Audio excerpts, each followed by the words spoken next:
मुझे एक छोटा सा फूड स्टॉल मिला है जिसमें एक बहुत खास पावर है। ये मुझे अपोकलिप्स और असली दुनिया के बीच आसानी से ट्रैवल करने देता है। मुझे लगा था कि यहाँ आते ही ज़ॉम्बीज़ मुझे चीर फाड़ देंगे, लेकिन इस स्टॉल में एब्सोल्यूट डिफेंस है। नहीं, मैं इस बर्बाद दुनिया में अपना एक कमर्शियल एम्पायर बनाऊंगा। मैंने फ़ोन पकड़ा हुआ है और अपनी गर्लफ्रेंड की ठंडी आवाज़ सुन रहा हूँ। चलो ब्रेकअप करते हैं। तुमने 3 साल में 3 नौकरियां बदली हैं और एक पैसा भी नहीं बचाया। वो अब मेरी गरीबी और बर्दाश्त नहीं कर सकती और उसे कोई और मिल गया है। वो किसी अमीर बाप के बिगड़े हुए बेटे के पास चली गई है। मैं फोन काट देता हूं और पूरी तरह से हारा हुआ महसूस करते हुए अपनी चेयर पर गिर जाता हूं। मैंने अपने बीमार माँ बाप को बचाने के लिए 35,000 वॉन खर्च किए, लेकिन वो फिर भी नहीं रहे। अब मैं कंगाल हूं। मेरे पास इस आधे खाली फूड स्टॉल के अलावा कुछ नहीं बचा है। लेकिन अचानक मेरे आसपास की दुनिया घूमने लगती है। माहौल बदल जाता है और मुझे एहसास होता है कि मैं सच में दुनिया के अंत में पहुंच गया हूं। मैं खिड़की से बाहर देखता हूं और मुझे ज़ॉम्बीज़ का एक झुंड दिखता है। वो स्टॉल की तरफ खिंचे चले आ रहे हैं और भूखे जानवरों की तरह मुझ पर हमला कर देते हैं। मैं अपने मन में सोचता हूं, बस अब मैं गया। लेकिन कांच टूटता नहीं है और कमजोर सा दरवाजा भी अपनी जगह से नहीं हिलता। एक स्क्रीन जिंदा हो जाती है। Apocalyptic era shop status, absolute safety. अगर मैं यहाँ 12 घंटे रुकता हूँ तो मैं अपनी दुनिया में वापस जा सकता हूँ। मैं बाहर के मॉन्स्टर्स को देखता हूँ और परेशानी में अपना सिर खुजाता हूँ। ये छोटी सी दुकान हर तरह के बेसिक सामान से भरी पड़ी है। बीफ नूडल, मिनरल वाटर, हाँ, ब्रेस्ट और क्रैकर्स। मेरी दुनिया में इन चीज़ों की कीमत ना के बराबर है। लेकिन यहाँ मेरे दिमाग में एक ज़बरदस्त आइडिया आता है। अपोकलिप्स में सोना और हीरे कचरा हैं, खाना और साफ पानी ही सब कुछ है।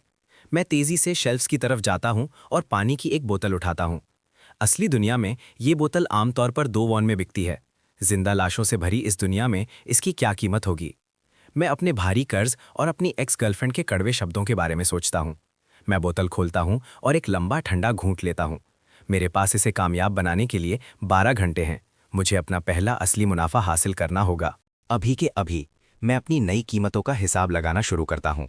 पानी की एक बॉटल 1 ग्राम सोने के बदले, और ये बहुत सस्ता है। पानी के लिए 10 ग्राम, नूडल्स के लिए 100। मैं खुद को शांत करता हूँ। मुझे पहले असली कस्टमर चाहिए। लेकिन जब ज़ॉम्बीज़ दरवाज़ा रोके खड़े हैं तो पास आने की हिम्मत कौन करेगा? मैं यहाँ बैठकर 12 घंटे बर्बाद नहीं करने वाला। मेरी नज़र ब्रेस्ट बीफ नूडल पर पड़ती है और एक प्लान बनता है। इस दुनिया से जंग और सड़ते हुए मांस की बदबू आती है।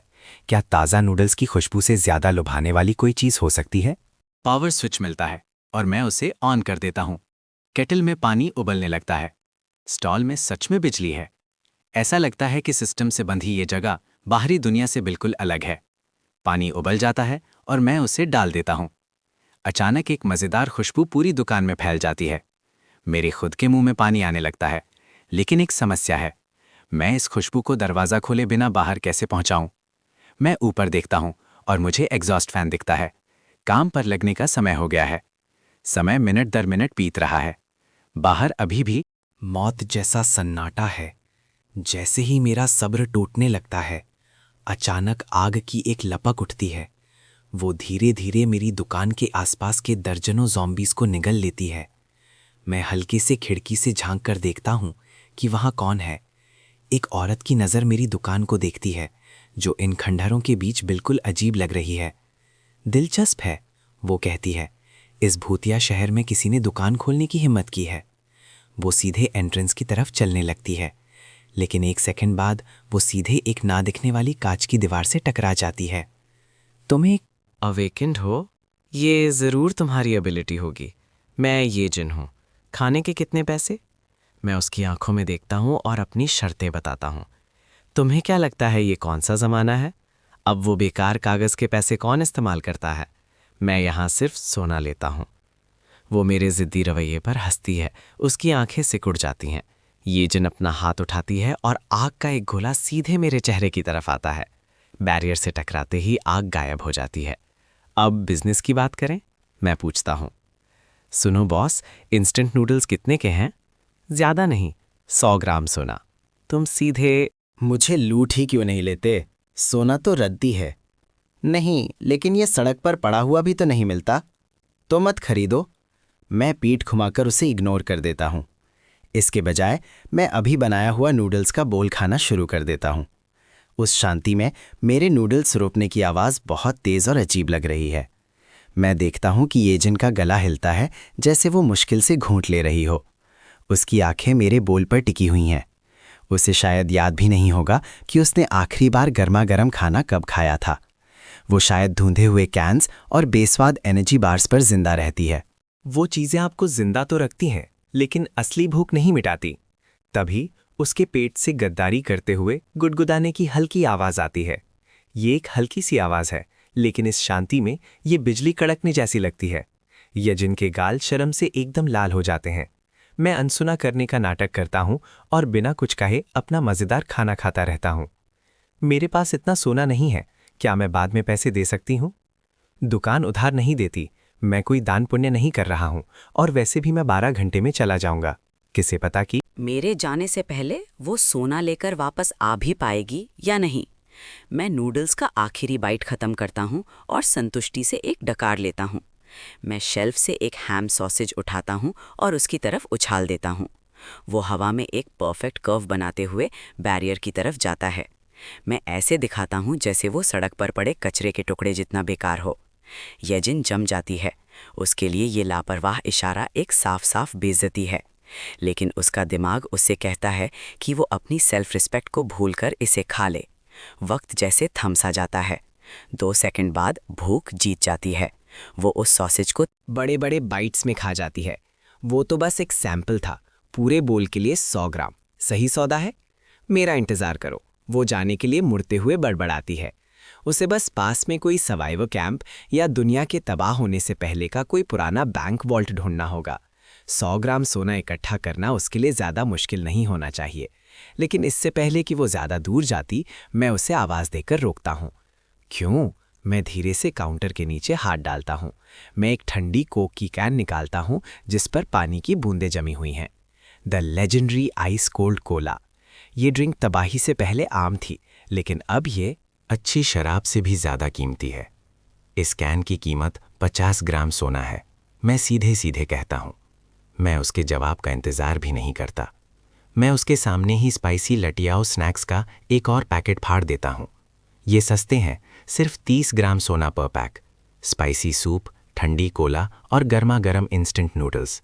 पुरानी दुनिया में ये सबसे सस्ता खाना था जो आप खरीद सकते थे, लेकिन यहाँ सिर्फ इसकी खुशबू ही एक नाबर्दाश्त होने वाला लालच है।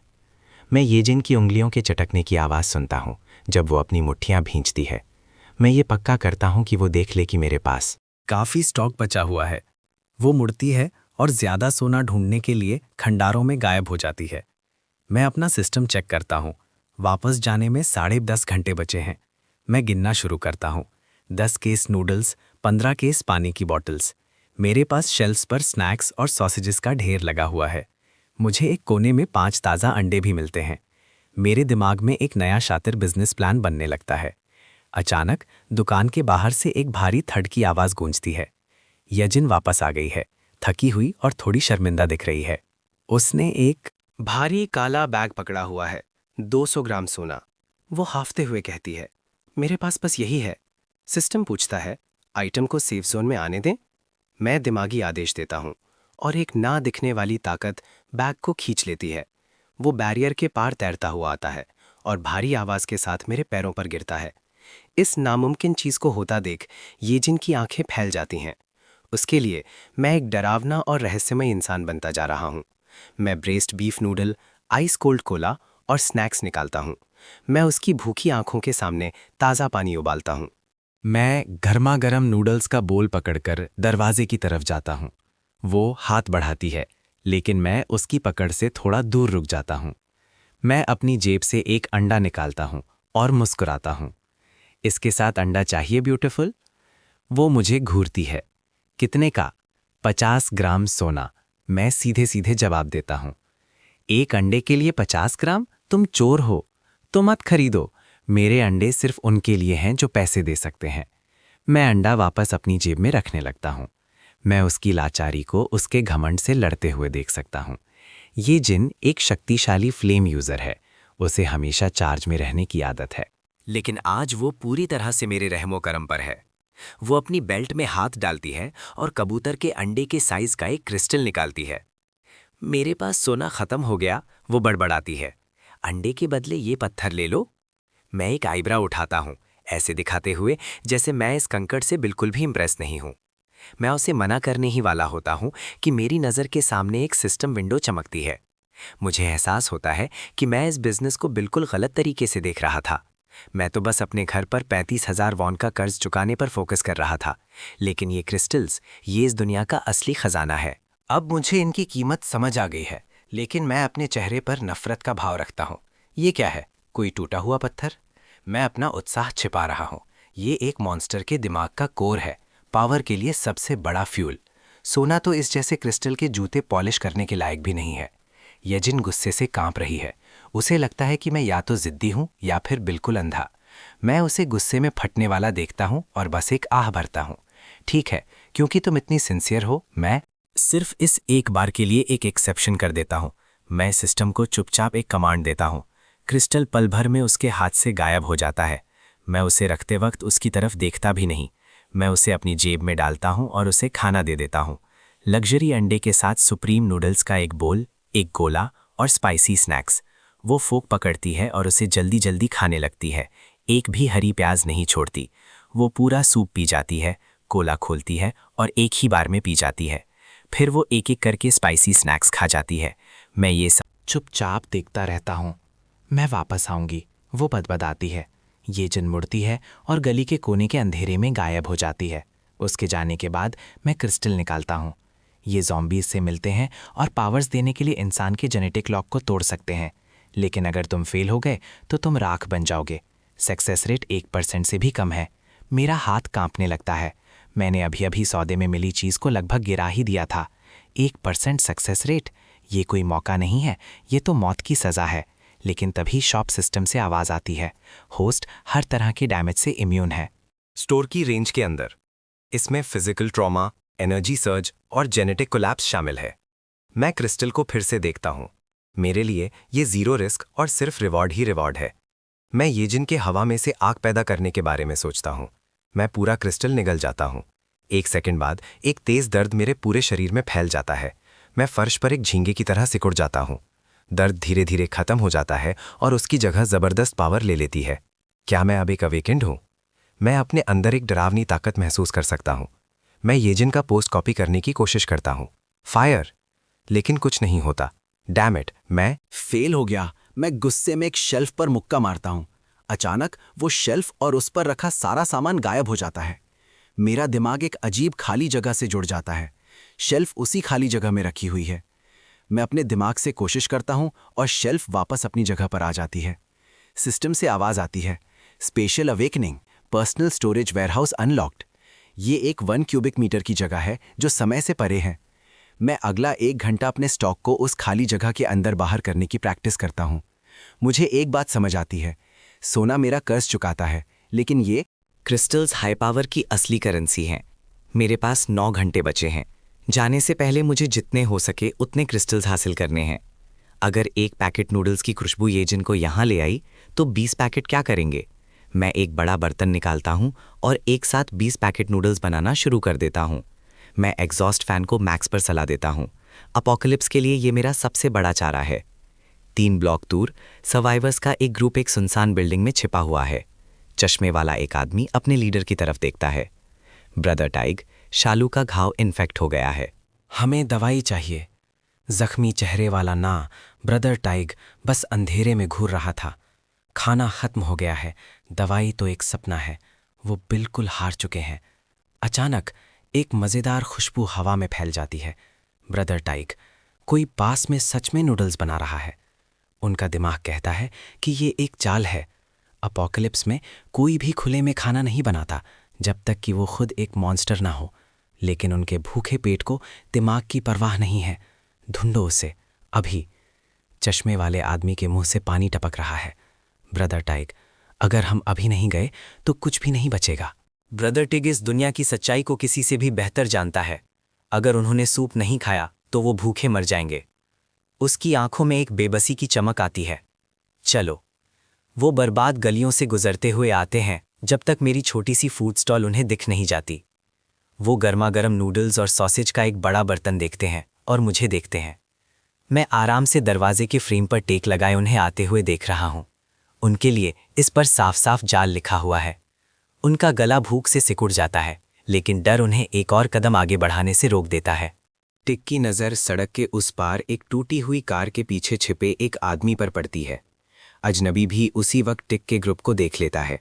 वो अपने होठों पर उंगली रखता है, सबको चुप रहने का इशारा करते हुए। टिग आसपास देखता है और उसे एहसास होता है कि अंधेरे में लोग छिपे हुए हैं। बाईं तरफ दूसरी मंजिल की खिड़की से एक स्नाइपर की बैरल झांक रही है। गली में कचरे के पीछे स्टील की चमक छिपी है। 50 लोग मुझे देख रहे हैं। मुझे बिल्कुल पता है कि कितनी आंखें मुझ पर हैं। क्या बात है, भूख नहीं है? मेरी आवाज़ ऊंची नहीं है, लेकिन अंधेरे में छिपे हर एक इंसान तक पहुंचती है। मैं बर्तन से एक सॉसेज निकालता हूं और धीरे धीरे एक बाइट लेता हूं। मैं यहाँ बिजनेस करने आया हूं। मेरे पास सबके लिए काफ़ी खाना और पानी है। टूटे हुए कार के पीछे वाला आदमी आखिरकार चुप्पी तोड़ता है। क्या कीमत है, सोना या क्रिस्टल कोर? मेरी आवाज़ पूरे चौक में गूंजती है। भीड़ हैरान है। क्रिस्टल्स पावर है, लेकिन यहाँ सोना सिर्फ कचरा है। गली से एक आवाज़ चीसती है, वो हमसे खेल रहा है, चलो इसे मार कर। सब कुछ ले लेते हैं। माहौल में तनाव आ जाता है जब सब अपने चांसेस का हिसाब लगाने लगते हैं। मैं बिना ऊपर देखे खाता रहता हूँ। कोशिश करो, लेकिन हमला करने वाले सौदा करने का हक खो देंगे। गली में खड़ा गुंडा चिल्लाता है। मैं इस बकवास पर विश्वास नहीं करता। वो अंधेरे से बाहर निकलता है और एक शॉटगन सीधे मेरी छाती पर तान देता है। उसके पीछे 2 और आदमी आते हैं, जिनके हाथ में बड़े चाकू और भारी स्टील के पाइप हैं। बाकी की भीड़ इंतजार करती है, इन बेवकूफ़ों को मेरे डिफेंस को टेस्ट करने के लिए चारे की तरह इस्तेमाल करते हुए। आदमी ट्रिगर दबाता है, धमाका खंडहरों में गूंजता है, लेकिन गोलियां मुझ तक नहीं पहुंचती। गोलियां स्टॉल से 5 मीटर दूर एक ना दिखने वाली दीवार से टकराकर गिर जाती हैं। मैं बिल्कुल भी नहीं हिलता। मैं बस सॉसेज का एक और टुकड़ा अपने मुंह में डाल लेता हूँ। चौक में मौत जैसा सन्नाटा छा जाता है। चाकू वाले गुंडे जम जाते हैं। कार के पीछे वाला आदमी समझ जाता है कि फिजिकल अटैक्स बेकार हैं और कुछ और कोशिश करता है। उसके हाथ की हथेली में एनर्जी की एक ना दिखने वाली लहर जमने लगती है। वो अपनी पियर्सिंग एबिलिटी से मुझ पर एक मेंटल शॉकवेव छोड़ता है। मेंटल हमला। बैरियर से टकराता है और बिना कोई झलक के गायब हो जाता है। अब उन्हें डरावनी सच्चाई समझ आती है। इस दुकान के अंदर मैं अमर हूँ। ब्रदर टिक ठंडे पसीने से भीग गया है, भगवान का शुक्रिया करते हुए कि उसने पहले हमला नहीं किया। मैं अपना बोल ख़त्म करता हूँ और छिपी हुई भीड़ को देखते हुए अपना मुंह पोंछता हूँ। मेरी नज़र उस आदमी से मिलती है जिसने शॉटगन चलाई थी। मैंने कहा था, तुम बैंड हो और किसी को अपना डिनर खोना है। तनाव इतना ज़्यादा है कि सर्वाइवर्स पागलपन की हद तक पहुँच रहे हैं। ऊंची एड़ी की चप्पलों की आवाज़ चुप्पी तोड़ती है। सभी एजेंट को शांति से दुकान की तरफ आते हुए देखने के लिए मुड़ते हैं। टिग उसे तुरंत पहचान जाता है। इन खंडरों में हर सर्वाइवर उसका नाम जानता है। वो एक टॉप टियर फायर अवेकेंड है, बड़े पैमाने पर तबाही मचाने वाला एक जिंदा हथियार। तुमने आज सच में अपना नाम बना लिया, वो मुझसे कहती है। वो भीड़ की तरफ मुड़ती है। हमेशा कुछ बेवकूफ़ होते हैं जिन्हें नहीं पता होता कि कब रुकना है। अपने खिलौने दूर रखो। मैं भी इस दुकान को खरोंच तक नहीं सकती। बेवकूफ़ मत बनो। चौक फिर से शांत हो जाता है। इस बार किसी में बहस करने की हिम्मत नहीं है। ब्रदर टाइग गहरी सांस लेता है और अपने हाथ उठाकर भीड़ से बाहर निकलता है। एक एक करके अंधेरे में छिपे दूसरे सर्वाइवर्स सामने आने लगते हैं। ये जिन भीड़ को इग्नोर करती है और अपनी बेल्ट से कुछ चीज़ें निकालती है। सोने की 3 ठोस बार्स, हर एक का वजन 100 ग्राम।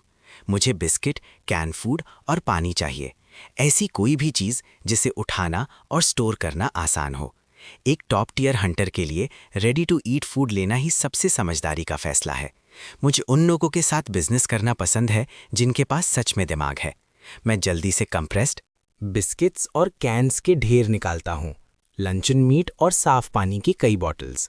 सौदा कुछ ही सेकंड में पूरा हो जाता है और ये जिन वापस खंडरों में गायब हो जाती है। चौक में हर आंख अब मुझ पर टिकी हुई है। अब उनमें मारने का कोई इरादा नहीं, बस खाने के लिए एक बेचैन तरस है। तुम्हारी बारी। तुम्हें नियम पता है, खाने के बदले सोना या क्रिस्टल कोर्स। अचानक जिस आदमी ने मुझ पर गोली चलाने की कोशिश की थी वो टूट जाता है। वो अपने हाथों और घुटनों के बल रोते हुए दुकान की तरफ रेंगता है। बॉस, मैं गलत था, प्लीज बस एक निवाला। खाने का, भले ही बचा हुआ सूप ही दे दो। उसके 2 साथी भी उसके पास घुटनों के बल गिरकर रहम की भीख मांगते हैं। भीड़ में किसी को भी उन पर जरा सी भी दया नहीं आती। मैंने पहले ही कहा था, अगर तुम हमला करोगे तो तुम सौदा करने का हक खो दोगे। मैं उनकी तरफ पीठ करता हूं और बाकी सर्वाइवर से कहता हूं, अगला कौन? ब्रदर टाइग आगे बढ़ता है और दोनों हाथों से एक सोने का क्रिस्टल बॉक्स पेश करता है। मैं बॉक्स लेता हूं और उसे अपनी जेब में डाल लेता हूं। मैं एक शब्द नहीं कहता, मैं बस उन्हें नूडल्स और सॉसेजेस के 3 बड़े बोल दे देता हूं। अपना चेहरा बोल में डाल लेते हैं, एक ऐसी गर्माहट का आनंद लेते हुए जो उन्होंने सालों से महसूस नहीं की थी। पहला सफल सौदा देखकर बाकी की भीड़ अपना सारा कंट्रोल खो देती है। बॉस, मेरे साथ सौदा करो, मेरे पास एक क्रिस्टल कोर है। जिस आदमी ने पहले मुझ पर हमला किया था वो चुपचाप 2 और पैसे देता है। मेरी आंखों में देखने की हिम्मत नहीं कर पा रहा। मैं उन्हें बिना कुछ कहे ले लेता हूं और उसे एक बोल नूडल्स दे देता हूं। एक बार जब सौदे का सिलसिला शुरू हो जाता है तो उसे रोकना नामुमकिन है। कुछ लोग सोने के जेवर देते हैं तो कुछ अलग अलग साइज के क्रिस्टल बॉक्सेस निकालते हैं। तो 10 से ज्यादा क्रिस्टल बॉक्सेस मेरे काउंटर के नीचे जमा हो गए हैं। नूडल्स के लिए भीड़ आखिरकार धीमी होने लगती है, लेकिन तभी कुछ गड़बड़ हो जाती है। जिन 3 आदमियों को मैंने मना किया था वो अगर मैं नहीं खा सकता तो कोई नहीं खा सकता वाले गुस्से से भर जाते हैं। उनमें से एक सर्वाइवर पर झपटता है। वो एक कमज़ोर आदमी को निशाना बनाता है जो बस खाना शुरू करने ही वाला था। वो बोल तोड़ देता है जिससे नूडल्स और गरम सूप मिट्टी में बिखर जाते हैं। दूसरे सर्वाइवर्स खाना बंद कर देते हैं। नियम तोड़ने वाले पर उनकी आंखें ठंडी और खून की प्यासी हो जाती हैं। मैं सर्व करना बंद कर देता हूं और ये दृश्य देखता रहता हूं जब तक आग की एक लकीर हवा को चीरते हुए नहीं आती। उस आदमी को चीखने का भी समय नहीं मिलता, इससे पहले ही वो राख के ढेर में बदल जाता है। आग तुरंत फैल जाती है और उसके दोनों साथियों को भी अपनी लपेट में ले लेती है। 3 सेकंड में वो तीनों इस दुनिया से मिट जाते हैं। ये जिन अंधेरे से बाहर निकलती है। मुझे नियम तोड़ने वालों से सच में नफरत है। मैं फ्रीज़र से एक ठंडा सोडा निकालता हूँ और शुक्रिया के तौर पर उसकी तरफ उछाल देता हूँ। मैं वापस नूडल्स के बड़े बर्तन को हिलाने लगता हूँ। उस पल से सौदा बिल्कुल दहशत भरी शांति में चलता रहता है। ब्रदर टिग और उसके आदमी अपने सूप की आखिरी बूंद तक पी जाते हैं। खंडहरों के हर कोने से और भी लोग आते रहते हैं। जब तक सूरज ढलने लगता है मेरी शेल्फ्स पूरी तरह खाली हो जाती हैं। ये एक शानदार कमाई है। एक भी इंसान ने मेरी कीमतों के बारे में शिकायत नहीं की और ये जिनके पावर दिखाने के बाद किसी ने भी परेशानी खड़ी करने की हिम्मत नहीं की। दिन के अंत तक मैंने दुकान का हर एक आइटम बेच दिया था। ये जिन ने अपनी खाली सोडा कैन एक तरफ फेंकी और मेरी तरफ आई। तुम अब एक अमीर आदमी हो, उसने कहा। तुम वापस कब आओगे? मैंने उसे कहा, मुझे नहीं पता, और वो बिना कुछ कहे अंधेरे में गायब हो गई। एक ही सोच से मैंने अपनी कमाई चेक करने के लिए अपना डायमेंशनल वेयरहाउस खोला। मेरे पास 100 किलो से ज़्यादा सोना और 33 नए क्रिस्टल कोर्स थे। मैं जानता था कि एक साथ इतने सारे कोर्स खाना बहुत दर्दनाक होगा, लेकिन मैंने ज़रा भी हिचकिचाया नहीं। मैंने उन सबको निगल लिया। इस बार एहसास सिर्फ दर्द का नहीं था, ये मेरी आत्मा का एक अकल्पनीय विस्तार था। दुकान के एब्सोल्यूट डिफेंस के बिना ये एनर्जी मेरे शरीर के टुकड़े टुकड़े करती थी। मैंने इस तकलीफ में अपने दांत भींच लिए जब तक पावर की आखिरी बूंद जज्ब नहीं हो गई। जब मैंने अपनी आंखें खोली तो मैंने छत पर एक मक्खी को स्लो मोशन में उड़ते हुए देखा। मैं ब्लॉक्स दूर ज़ॉम्बीज़ के गुर्राने की आवाज़ सुन सकता था और खंडहरों के नीचे की गीली मिट्टी को सूंघ सकता था। मेरी इंद्रियां देवताओं की तरह तेज हो गई थीं। मैंने एक भारी शेल्फ की तरफ हाथ बढ़ाया और वो हवा में तैरने लगी। ये मेरी स्टोरेज एबिलिटी नहीं थी, ये असली टेलीकाइनेसिस थी। मैंने अपना सिस्टम चेक किया। मैंने एक दूसरी पावर जगाई थी, माइंड कंट्रोल। मैं अब 50 किलोमीटर दूर तक की चीज़ों को कंट्रोल कर सकता हूँ। मेरी डायमेंशनल स्टोरेज कैपेसिटी भी काफ़ी बढ़ गई थी। मैं अपोकलिप्स के सन्नाटे में बैठा और काउंटडाउन के 0 होने का इंतज़ार करने लगा। टेलीपोर्टेशन शुरू होते ही दुनिया घूमने और मुड़ने लगी। जंग और सड़ते हुए मांस की बदबू तुरंत गायब हो गई। उसकी जगह घास और मिट्टी की ताज़ी मीठी खुशबू थी। मैं अपनी दुनिया में वापस आ गया था। डायमेंशनल ट्रांसफ़र पूरा हो गया था और मैं आखिरकार घर पर था। मेरे पास वापस जाने से पहले तैयारी करने के लिए 12 घंटे थे। अभी भी अंधेरा था, इसलिए मैं कुछ घंटों के लिए अपने फोल्डिंग बेड पर सो गया। सुबह 9 बजे मैं सीधे एंटीक मार्केट गया। मैं एक धूल भरी पुरानी दुकान में गया और मालिक से मिला। सोना खरीदते हो? मैंने पूछा। वो शुद्धता और कागजात के बारे में पूछने लगा। मैंने उसे एक शब्द नहीं कहा। इसके बजाय मैंने काउंटर पर सोने की 2 भारी बार्स पटक दी। धातु की भारी आवाज से वो तुरंत सीधा होकर बैठ गया। उसने 10 मिनट तक मैग्नीफाइंग ग्लास से बार्स को देखा। अच्छा माल है, वो बड़बड़ाया। मैं तुम्हें 5,80,000 दूंगा। मैंने उसकी आंखों में घुरा। 7 लाख। वो खतरों और रिश्वतों के बारे में रोने लगा जो उसे देनी पड़ेगी। मैं बस उसे देखता रहा जब तक उसे एहसास नहीं हुआ कि मैं पीछे नहीं हटूंगा। आधे मिनट बाद मेरे फ़ोन पर एक नोटिफिकेशन आया। मेरे अकाउंट में 7 लाख वॉन ट्रांसफ़र हो गए थे। मैं मार्केट से बाहर निकला और कर्ज वसूलने वाले ब्रदर ब्याओ को फ़ोन किया। हेलो, कौन है? एक कर्कश आवाज़ आई। मैं हूं, मेरे पास कर्ज के पैसे हैं। तो मैं सच में मिल गए? ठीक है, मुझे सुनसान सीमेंट फैक्ट्री में मिलो। उसने मुझे 3 बजे वहां आने और अकेले आने को कहा। मैंने फ़ोन काट दिया और अपने अतीत को सुलझाने के लिए फैक्ट्री की तरफ निकल पड़ा। अब उन्हें दिखाने का समय आ गया था कि मेरा पुराना कमज़ोर रूप जा चुका था। ब्रदर ब्याओ के ठीक पीछे 7 या 8 गुंडे खड़े थे। उसने मुझे अकेले अंदर आते हुए देखा। उसके चेहरे पर एक घमंडी मुस्कान थी। उसने अपनी सिगरेट थूकी और चिल्लाया, पैसे कहाँ हैं? और कर्ज की कागजात कहाँ हैं? मैंने शांति से पूछा। ब्याओ ने मुझे अजीब शिकारी जैसी मुस्कान दी। भाव बढ़ गए हैं छोटू, और मेरे लड़कों को भी खाना है। उसने 5 उंगलियां उठाईं। 5 लाख और मैं कागजात जला दूंगा। मैंने उसे ठंडी नजरों से देखा। मुझे नियम तोड़ने वालों से सच में नफरत है। मैं पूरे 3/5 देने वाला था, लेकिन अब तुम्हें सिर्फ 200 मिलेंगे। मेरी आवाज़ ऊंची नहीं थी, लेकिन उस फैक्ट्री में हर इंसान ने मुझे साफ सुना। ब्याओ का चेहरा विश्वास न करते हुए जम गया। तुमने अभी मुझसे क्या कहा? 200 लाख, 1 पैसा भी ज्यादा नहीं। मैं दोहराता नहीं हूं। अपनी बात। उसके एक गुंडे ने स्टील का पाइप उठाया और मेरे सर पर घुमा दिया। उसने सोचा था कि मेरी खोपड़ी टूट जाएगी और खून फर्श पर बिखर जाएगा, लेकिन पाइप मेरे चेहरे से 10 सेंटीमीटर दूर हवा में रुक गया। मैंने उसे आसानी से एक हाथ से पकड़ लिया। गुंडा उसे देखता रहा। उसकी आंखें हैरानी से फैल गईं। उसने अपने शरीर के चारों तरफ एक अचानक दबाव महसूस किया। मैंने पलक भी नहीं झपकाई और अपने दिमाग से उसे दूर फेंक दिया। एक दर्दनाक चीख फैक्ट्री में गूंजी जब वो दीवार से टकराया। ब्याओ अपने शौक से बाहर निकला और सबको हमला करने का आदेश दिया। वो सब एक साथ मुझ पर टूट पड़े, लेकिन इससे कोई फर्क नहीं पड़ा। उनमें से कितने थे, इससे कोई फर्क नहीं पड़ा। वो मेरे कपड़ों के कोने तक को भी नहीं छू सके। मैं धुंधली सी परछाई की तरह हिला, बिल्कुल सटीक वार करते हुए। कुछ ही सेकंड्स में फर्श कराह रहे शरीरों से भरा पड़ा था। बियाओ अब बेकाबू होकर कांप रहा था, गुस्से से नहीं बल्कि असली डर से। पीछे रहो, तुम्हें पता भी है मेरा बॉस कौन है? कागज, मैं उसकी तरफ बढ़ते हुए कहता हूं। उसने घबराहट में अपनी जैकेट से दस्तावेजों का एक भंडाल निकाला। मैंने उसके चेहरे के सामने ही 2 लाख रुपए ट्रांसफर कर दिए। ये 3/5 होना चाहिए था, लेकिन तुम्हारे लालच ने तुम्हारा भारी नुकसान कर दिया। मैंने कर्ज के कागजात फाड़कर टुकड़े टुकड़े कर दिए और उन्हें बर्फ की तरह गिरने दिया। मैं बिना पीछे देखे बाहर निकल गया। मेरी जिंदगी का वो हिस्सा खत्म हो चुका था। मैं सीधे एक पुरानी कारों के अहाते में गया और एक वैन खरीदी। मैंने उसे शहर के सबसे बड़े थोक खाद्य बाजार तक चलाया। मैं गोदाम में घुसा और क्लर्क को बोलने का मौका नहीं दिया।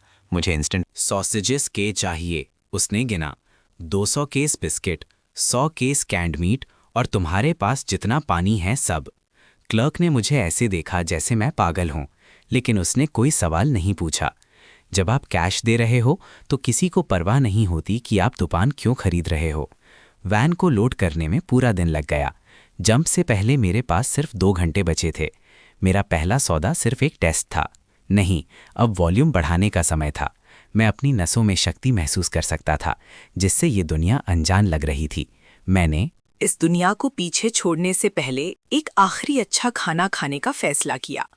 मैंने अपनी खड़खड़ाती वैन शहर के सबसे महंगे रेस्टोरेंट तक चलाई। फेरारीज और लैम्बोर्गिनीज के पास पार्क की हुई मेरी वैन कचरे का टुकड़ा लग रही थी।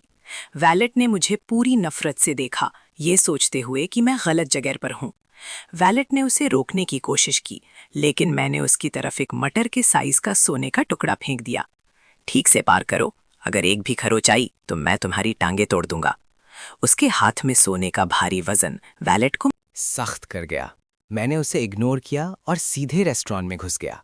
हल्की रोशनी, शिष्ट डाइनर्स, सब कुछ शांत और सुसंस्कृत लग रहा था। ये अपोकलिप्स की सड़ती हुई बर्बादी से बिल्कुल अलग दुनिया थी। मैं मेन्यू देख रहा था जब एक लड़की की आवाज़ आई, शाहू। ये मेरी ई थी, जियांगचन, उस अमीर बिगड़े हुए लड़के वांगाओ के पास खड़ी थी। वो मुझे पहले देखकर हैरान हुआ, फिर वो मुस्कुराया, जियांगचन की कमर पकड़ी और पास आया। वाह, ये तो शाहू है, यहाँ बर्तन धोने आए हो? यहाँ एक स्टेक 3800 का है। तुम्हारी पूरे महीने की तनख्वाह से एक निवाला भी नहीं खरीद पाओगे। बहुत शोर है, मैंने हवा में कहा। हेड शेफ को कहो कि अपनी स्पेशलिटी तैयार करे।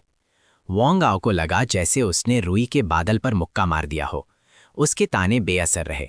पूरी तरह से इग्नोर किए जाने से जैंगचन को बहुत छोटा महसूस हुआ। उसने अपनी आवाज़ ऊंची की। उसकी आवाज़ तीखी और बेचैन थी। क्या तुम बहरे हो? मैं तुमसे बात कर रही हूँ। मेरा चेहरा भावहीन रहा जब मैंने उसके अस्तित्व को इग्नोर किया। एम के लिए वो बिल्कुल अनजान थे। मैनेजर जू तेजी से आया।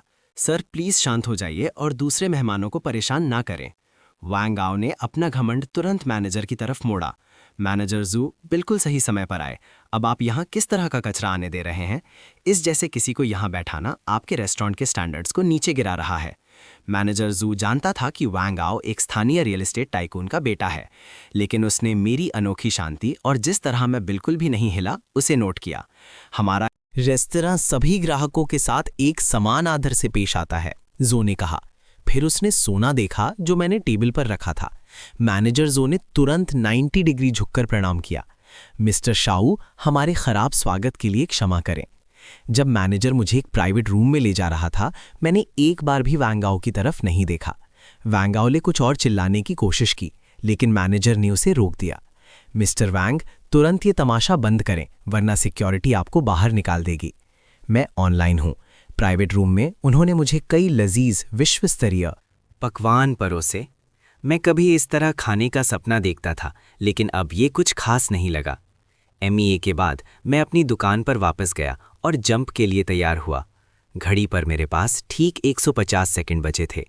जब समय 0 हुआ, शहर का शोर मर गया। उसकी जगह बंजर जमीन की शांति ने ले ली।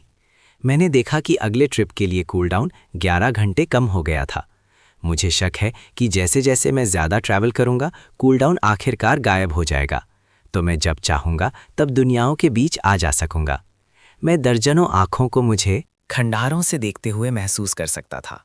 मेरी रहस्यमयी दुकान की खबर पास के सर्वाइवर बस्तियों तक फैल चुकी थी। अब आने वाले लोग सिर्फ अकेले स्कैवेंजर्स नहीं थे, वो संगठनों के लिए स्काउट्स थे। 10 मिनट बाद एक आदमी अंधेरे से बाहर निकला और स्टॉल के पास आया। उसके कंधे पर एक राइफल लटकी हुई थी और वो ठीक मेरे सामने रुक गया। मैं सियासी हूँ, मैं पैंसी सेटलमेंट का प्रतिनिधित्व करता हूँ और मैं बात करना चाहता हूँ। मैंने अपने काउंटर से नज़र नहीं हटाई। बात करने को क्या है? हमारे लोगों को सामान, खाना, पानी, दवाई चाहिए और हमें हथियार चाहिए। मैं हथियार नहीं बेचता, मैंने सीधे सीधे कहा। सियासी निराश नहीं दिखा। उसने साफ तौर पर यही जवाब उम्मीद किया था। उसने अपनी जेब से एक भारी सोने की बार निकाली और टेबल पर रख दी। ये सिर्फ एक डिपॉजिट है। हम एक लंबे समय की साझेदारी स्थापित करना चाहते हैं और इस वजह से हम एक खास कीमत की उम्मीद करते हैं। मैंने पलक भी नहीं झपकाई। मेरी कीमतें सबके लिए एक जैसी हैं। मैंने देखा कि उसके पीछे परछाइयां हिल रही हैं। जब उसके गार्ड बेचैन होने लगे, सियासी ने अपना हाथ उठाया, अपने आदमियों को शांत रहने का इशारा करते हुए। हम यहाँ बहुत ईमानदारी से आए हैं बॉस। मैंने एक शब्द नहीं कहा। मैंने बस खाली जगह में हाथ डाला और एक मीट का कैन पकड़ा। वो धीरे धीरे हवा में तैरा और काउंटर पर आराम से उतर गया। उसकी आंखों की पुतलियां तेजी से सिकुड़ गईं। टेलीकाइनेसिस। उसने सोचा था कि मेरी एक ही सुरक्षा वो ना टूटने वाला बैरियर है। उसने कभी उम्मीद नहीं की थी कि मैं खुद एक शक्तिशाली अवेकेंड होऊंगा। एक सोने की बार प्रति केस। हमें ठीक ठीक जानना है कि तुम्हारे पास कितना स्टॉक है? मैंने अपना गला साफ किया और आराम से एक चुटकी बजाई। पानी की बॉटल्स का एक पहाड़ हवा में से फर्श पर आ गया। इतना काफी है? मैंने पूछा, क्योंकि अगर नहीं है तो। मैंने फिर से चुटकी बजाई। पानी के ठीक पास कंप्रेस्ड बिस्किट्स का एक और पहाड़ आ गया। उसका गले का गोला घबराहट से हिला जब वो उस ढेर को घूर रहा था। इस आदमी के पास सिर्फ टेलीकाइनेसिस ही नहीं थी, उसके पास देवताओं जैसी स्पेशल पावर्स भी थीं। हम इन सब की कीमत का हिसाब कैसे लगाएंगे? मैंने पहले ही बता दिया है, एक सोने की बार पर केस। हमें सब कुछ चाहिए, लेकिन इतना सोना इकट्ठा करने में समय लगेगा। शेल्फ्स पर छोटी छोटी चीज़ों के लिए सोना ठीक है, लेकिन अगर तुम होलसेल में खरीदना चाहते हो तो तुम्हें एक अलग करेंसी में पे करना होगा। क्रिस्टल कोर्स, वो हमारी शक्ति का स्रोत है, हमारे जीवन का आधार। ये तुम्हारी समस्या लगती है, मेरी नहीं। जैसे ही मैंने बोलना खत्म किया, खाने के दोनों पहाड़ खाली जगह में गायब हो गए। इस सौदे में सारे पत्ते मेरे हाथ में थे और वो जानता था, अगर उसे शर्तें पसंद नहीं आईं तो मैं बस किसी और को ढूंढ लूंगा। दूसरे सेटलमेंट्स इस मौके पर झपटेंगे, जबकि पैंसी सूखता जाएगा। हमें एक्सचेंज रेट पर बात करनी होगी। पानी के लिए 100 सोने की bars plus crystal course, biscuit के लिए कीमत दोगुनी। सियासी की मुट्ठी उसके पास कस गई। ये बिल्कुल सीधी लूट थी। उसने गहरी सांस ली, खुद को शांत रहने पर मजबूर करते हुए। मुझे अपने लीडर को रिपोर्ट करना होगा। इस सोने की बार को मेरे समय की फीस समझ लो। मैंने सिर हिलाया और बिना कुछ कहे सोना ले लिया। उसने और कुछ नहीं कहा और धीरे धीरे अंधेरे में पीछे हट गया। मैं काउंटर पर वापस गया और धीरे धीरे साफ सतह को पोंछने लगा। 10 मिनट बाद 3 और लोग खंडारों से बाहर निकले। चश्मे वाला एक अधेड़ उम्र का आदमी आगे बढ़ रहा था। उसके पीछे 2 सैनिक थे। हेलो बॉस, मैं फास्ट शेल्टर से प्रोफेसर ही हूं। मैंने कोई जवाब नहीं दिया। मैं बस ही को घूरता रहा, उसकी पिच का इंतजार करते हुए। आर्थिक दृष्टिकोण से तुम्हारा वर्तमान मॉडल अस्थायी है। एक बार जब एक सेटलमेंट अपना क्रिस्टल कोर खो देगा तो वो अनिवार्य रूप से टूट जाएगा। फिर तुम अपने प्रोडक्ट्स किसको बेचोगे? बचे हुए कुछ क्रिस्टल कोर्स की कीमत अब और भी ज्यादा है। प्रोफेसर हे के चेहरे पर चिपकी मुस्कान तुरंत जम गई। मुझे उनके सिस्टम या उनके भविष्य की परवाह नहीं थी। कीमत तय करने की शक्ति सिर्फ मेरी थी। तभी एजेंट अंधेरे से बाहर निकली। एक क्रिस्टल कोर मेरे काउंटर पर खनक कर गिरा। उसने एक भी शब्द नहीं कहा। मैंने सेल्फ हीटिंग रिक का एक बॉक्स निकाला, बी का एक टिन और मिनरल वाटर की 2 बॉटल्स। येजिन ने सामान पकड़ा, मुड़ी और चली गई। पूरा सौदा बिल्कुल शांति में हुआ। प्रोफेसर ही का तार्किक विश्लेषण एक मजाक बन गया था। उस ढेर के लिए 100 सोने की बार्स प्लस 10 पाउंड कोर्स, लेकिन कीमत अभी अभी बढ़ गई है। तुमने मेरे 3 मिनट बर्बाद किए, इसलिए अब ये 15 है। हमारे पास 1 दिन है, वो हकलाया। मैं इस बंजर जमीन में सबसे शक्तिशाली अवेकन ना हूं, लेकिन इन दीवारों के अंदर मैं एक अमर देवता था। प्रोफेसर ही ने अपनी जेब से एक मिलिट्री कम्युनिकेटर निकाला और कुछ ही मिनट में सोना और 15 पाउंड कोर्स मंगवा लिए। 20 मिनट बाद दूर से भारी इंजनों की दहाड़ गूंजी। 2 बड़े मेटल के क्रेट मेरे सामने पटक दिए गए। एक सोने की बार से लबालब भरा हुआ था, दूसरे में 15 pound high grade crystal course थे। सौदा तय होते ही मैंने पानी के क्रेट लाइन के उस पार फेंक दिए। जैसे ही सौदा खत्म हुआ, कई लोग धीरे धीरे अंधेरे से बाहर निकले। स्कॉर्पियो वापस आ गया था और उसके पीछे 20 हथियारबंद आदमी थे। दोनों तरफ ने स्वाभाविक रूप से एक दूसरे पर अपने हथियार तान लिए। हमने वो लाया है जो तुमने मांगा था, स्कॉर्पियो ने कहा जब उसके आदमियों ने भारी क्रेट खोले। सोना था प्लस 20 पाउंड कोर्स। मैंने जितना मांगा था उससे 10 ज्यादा। स्कॉर्पियो अपनी वफादारी सबसे सीधे तरीके से साबित कर रहा था। प्रोफेसर हे का चेहरा एक सड़ती हुई लाश से भी बुरा लग रहा था। उसे एहसास हुआ कि इस सौदेबाजी में उसे पूरी तरह से पीछे छोड़ा जा रहा है। मैंने अपना हाथ हिलाया और अपने डायमेंशनल स्टोरेज से कंप्रेस्ड बिस्किट्स और कैंड मीट का एक बड़ा ढेर निकाला। मैंने उसे दे दिया। स्कॉर्पियो की सांस अटक गई। उसका जुआ काम कर गया था। उसने तुरंत मुझे गहरी इज्जत से झुककर प्रणाम किया और फिर अपनी ठंडी नजर प्रोफेसर की तरफ मोड़ी। प्रोफेसर, हम यहाँ सौदा करने आए हैं।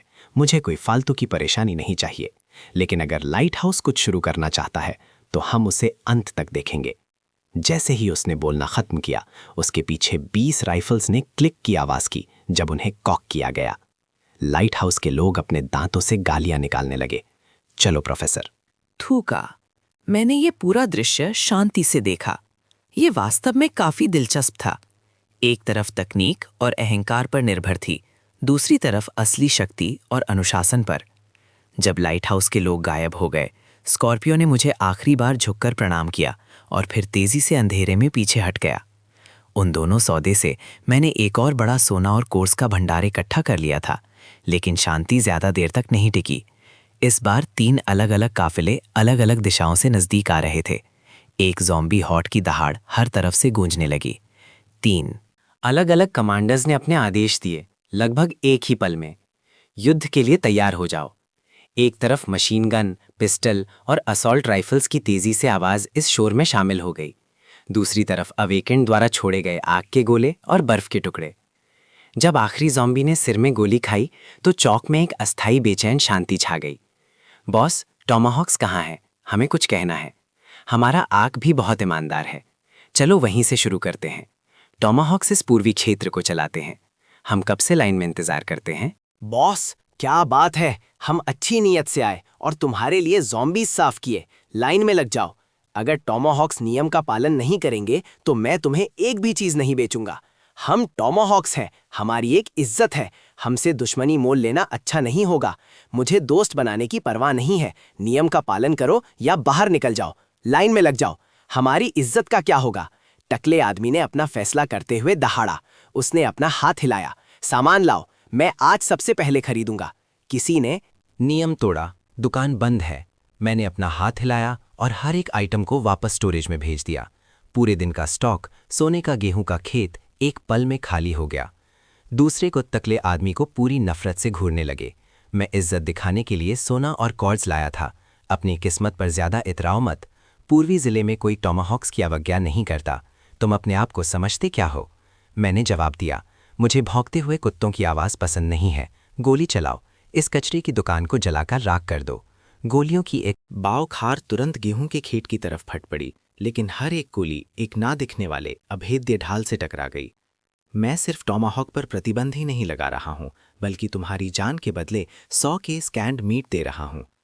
टॉमाहॉक्स का हर सदस्य शौक में जम गया।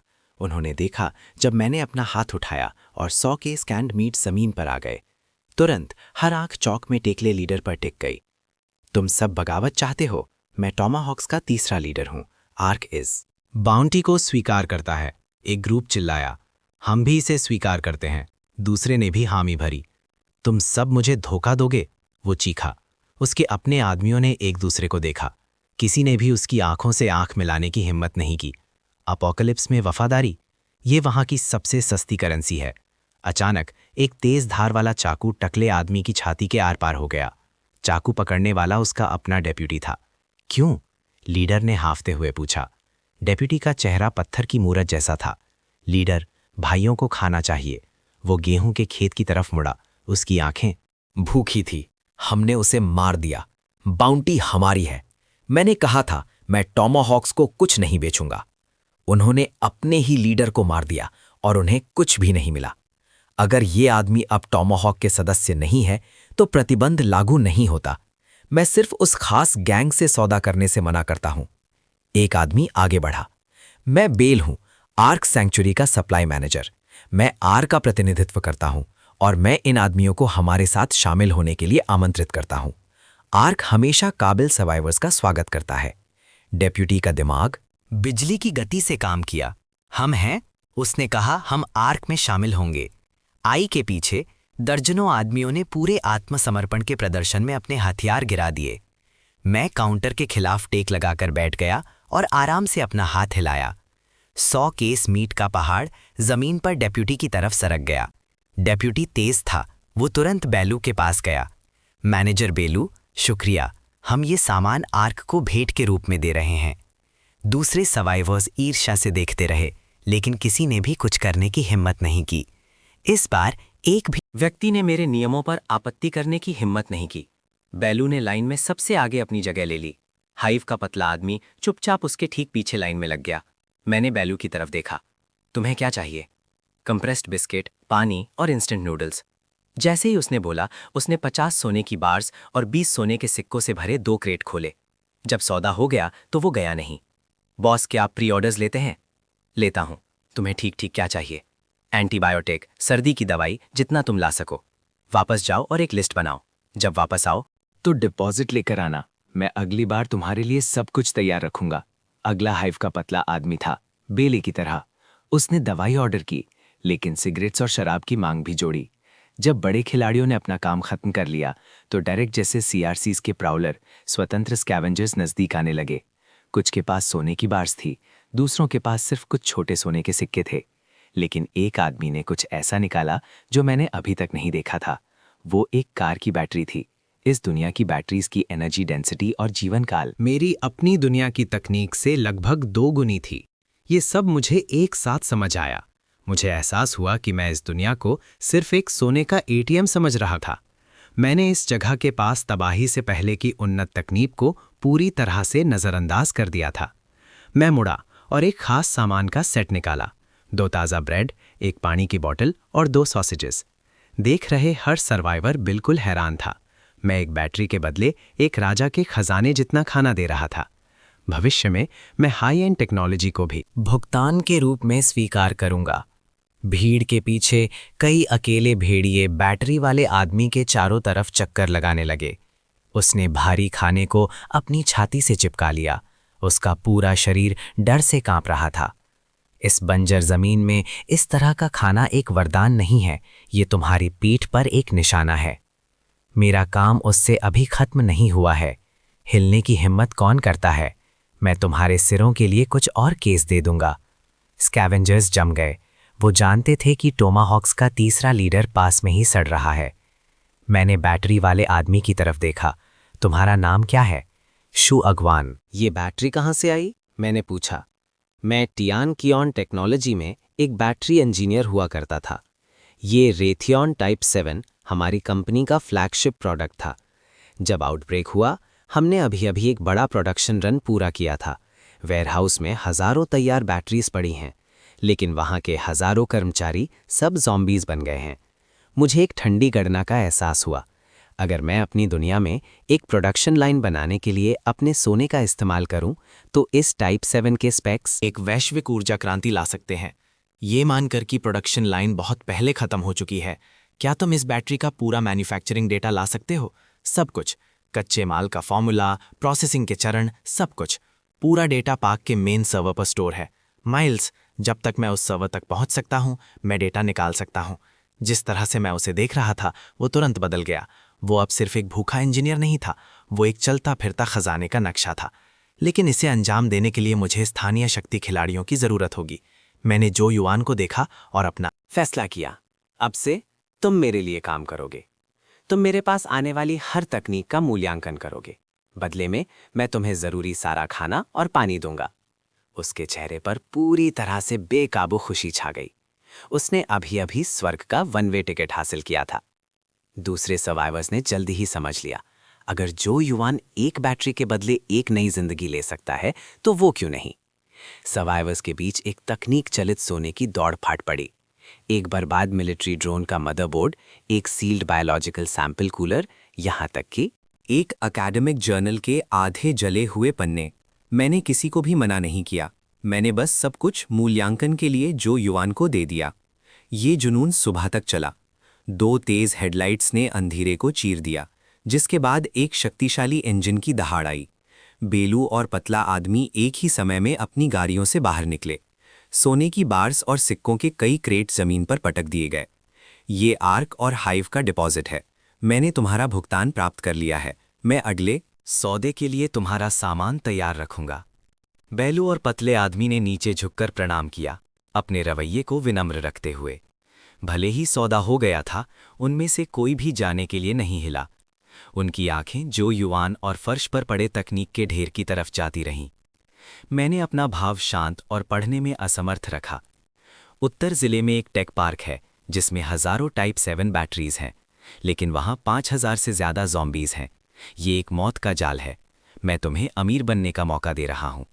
मैं फंडिंग दूंगा। तुम उस पार्क को खाली करने और मेन सर्वर को सही सलामत मेरे पास लाने की ताकत दोगे। खतरा आत्मघाती था, लेकिन इनाम देवता स्तरीय था।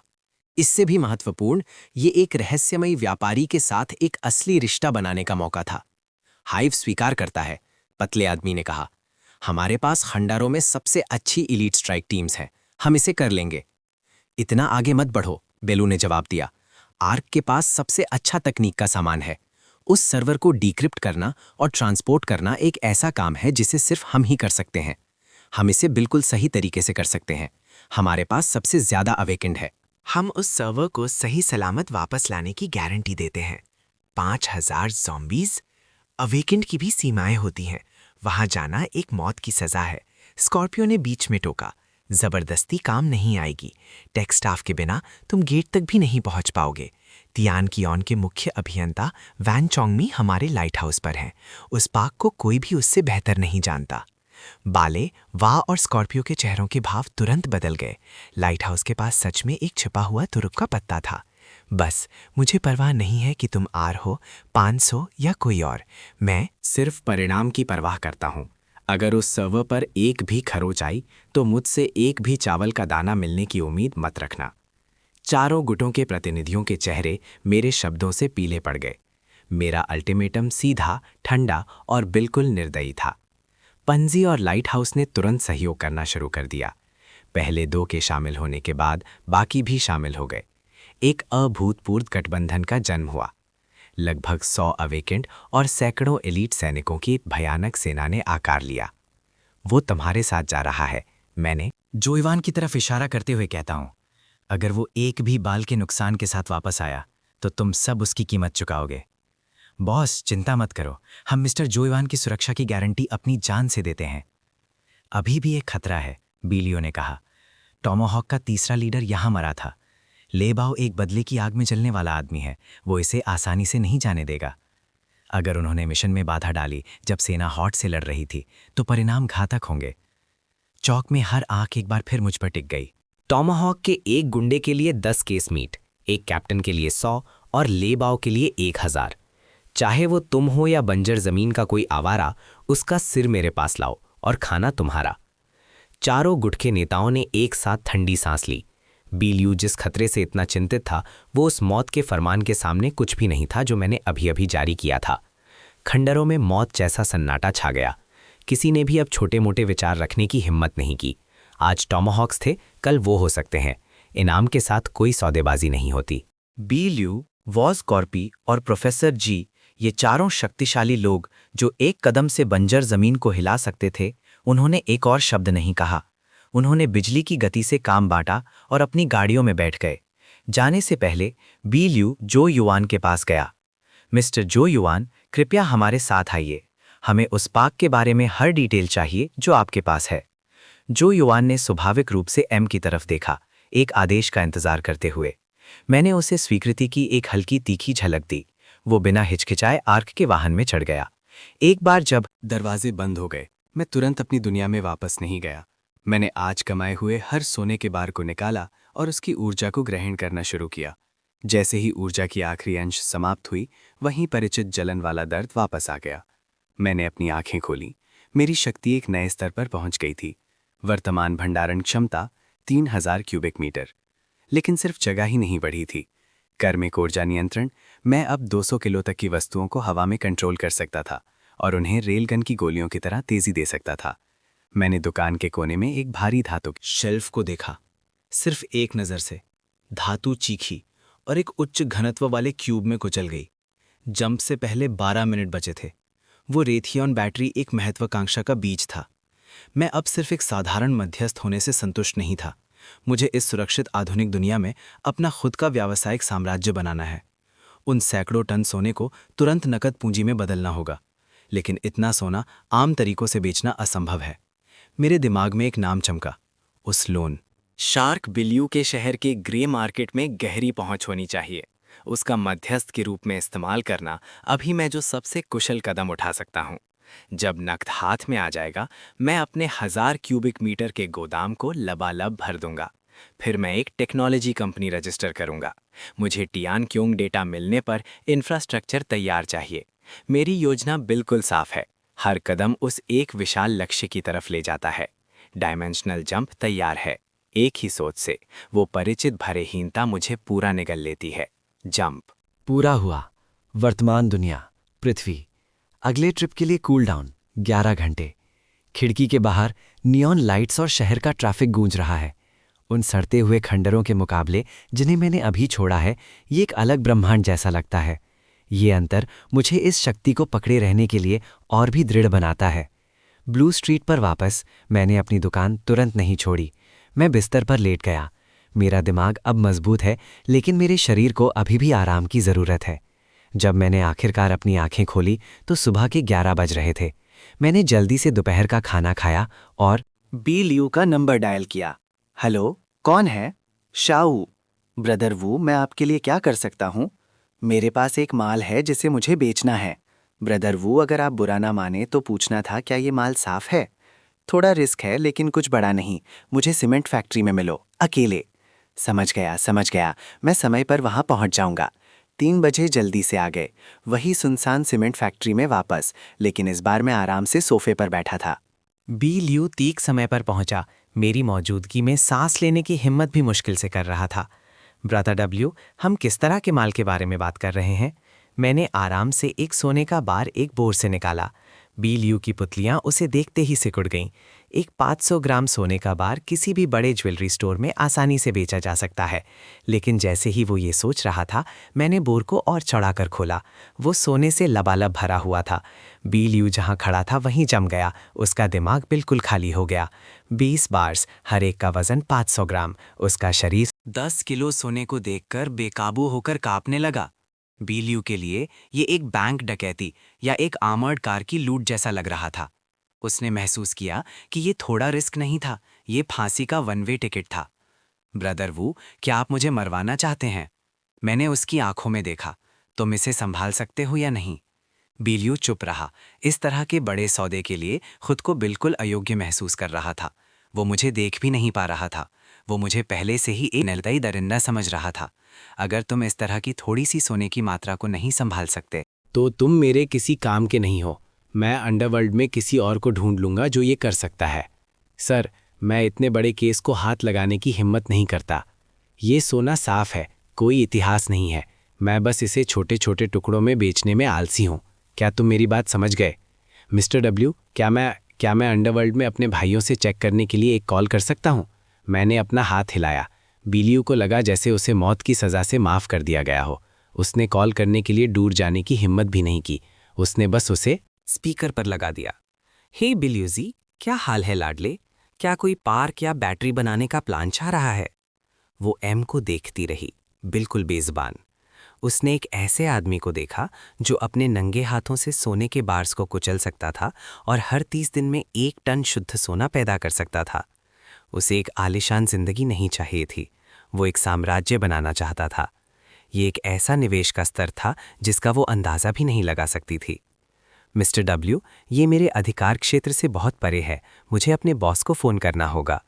वो दूर हट गई और फ़ोन पर घबराहट भरी तेजी से बोली। उसने 300 किलो स्टॉक और हर महीने 1 टन की संभावना की रिपोर्ट दी। जब वो वापस आई तो वो अब एक नेगोशिएटर नहीं थी, वो एक संदेशवाहक थी।